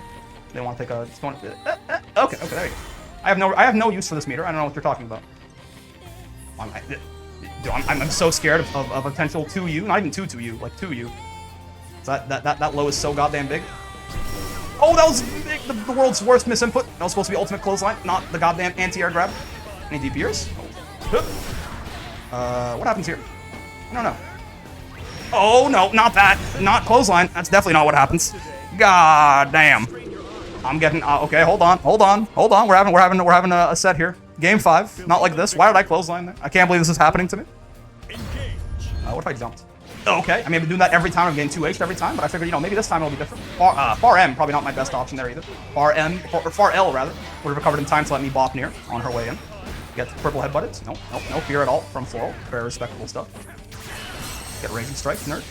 Okay, you want to save your brave points and trade your health away instead. I will gladly take this deal. Because it's not just health, I also get me some good old corner pressure here. Any DPers? Yes. Oh, okay, I can't spot dodge that, doesn't it seem like? I know I can spot dodge the EX one, but it seems that it's not the case for ult DP. Okay, owie. Double owie, in fact. This is big damages. Oh, whoa, oh, okay, I was still in block stun, so the Raging Strike didn't count. You can't get a true block string into Raging Strike. It's just like Drive Impact, if you guys are familiar with that, and I think this is gonna work. Robbery. Good old robbery. You can't safe jab ultimate? Yeah, it felt that way. I mean, I basically tried it right there. I tried to jab and spot dodge, and I still got blown up. Makes sense. He spent meter on it. He shouldn't be able to spot dodge that, I don't think. Now that's finesse. Now, honestly, I would rather, like, as a grappler main, I'd rather it be called robbery. Finesse feels too... We're not about finesse around here. We break into your house at 3 AM and we beat up your kids, we kidnap them, and then Jake Gyllenhaal plays a detective where he has to look for them, and he you know, Hugh Jackman put a dude in the shower. It's all very aggressive, you know. Hey, yo, it's 3 AM, exactly. Nice. The kids deserved it, bro. I like kids. Bonk.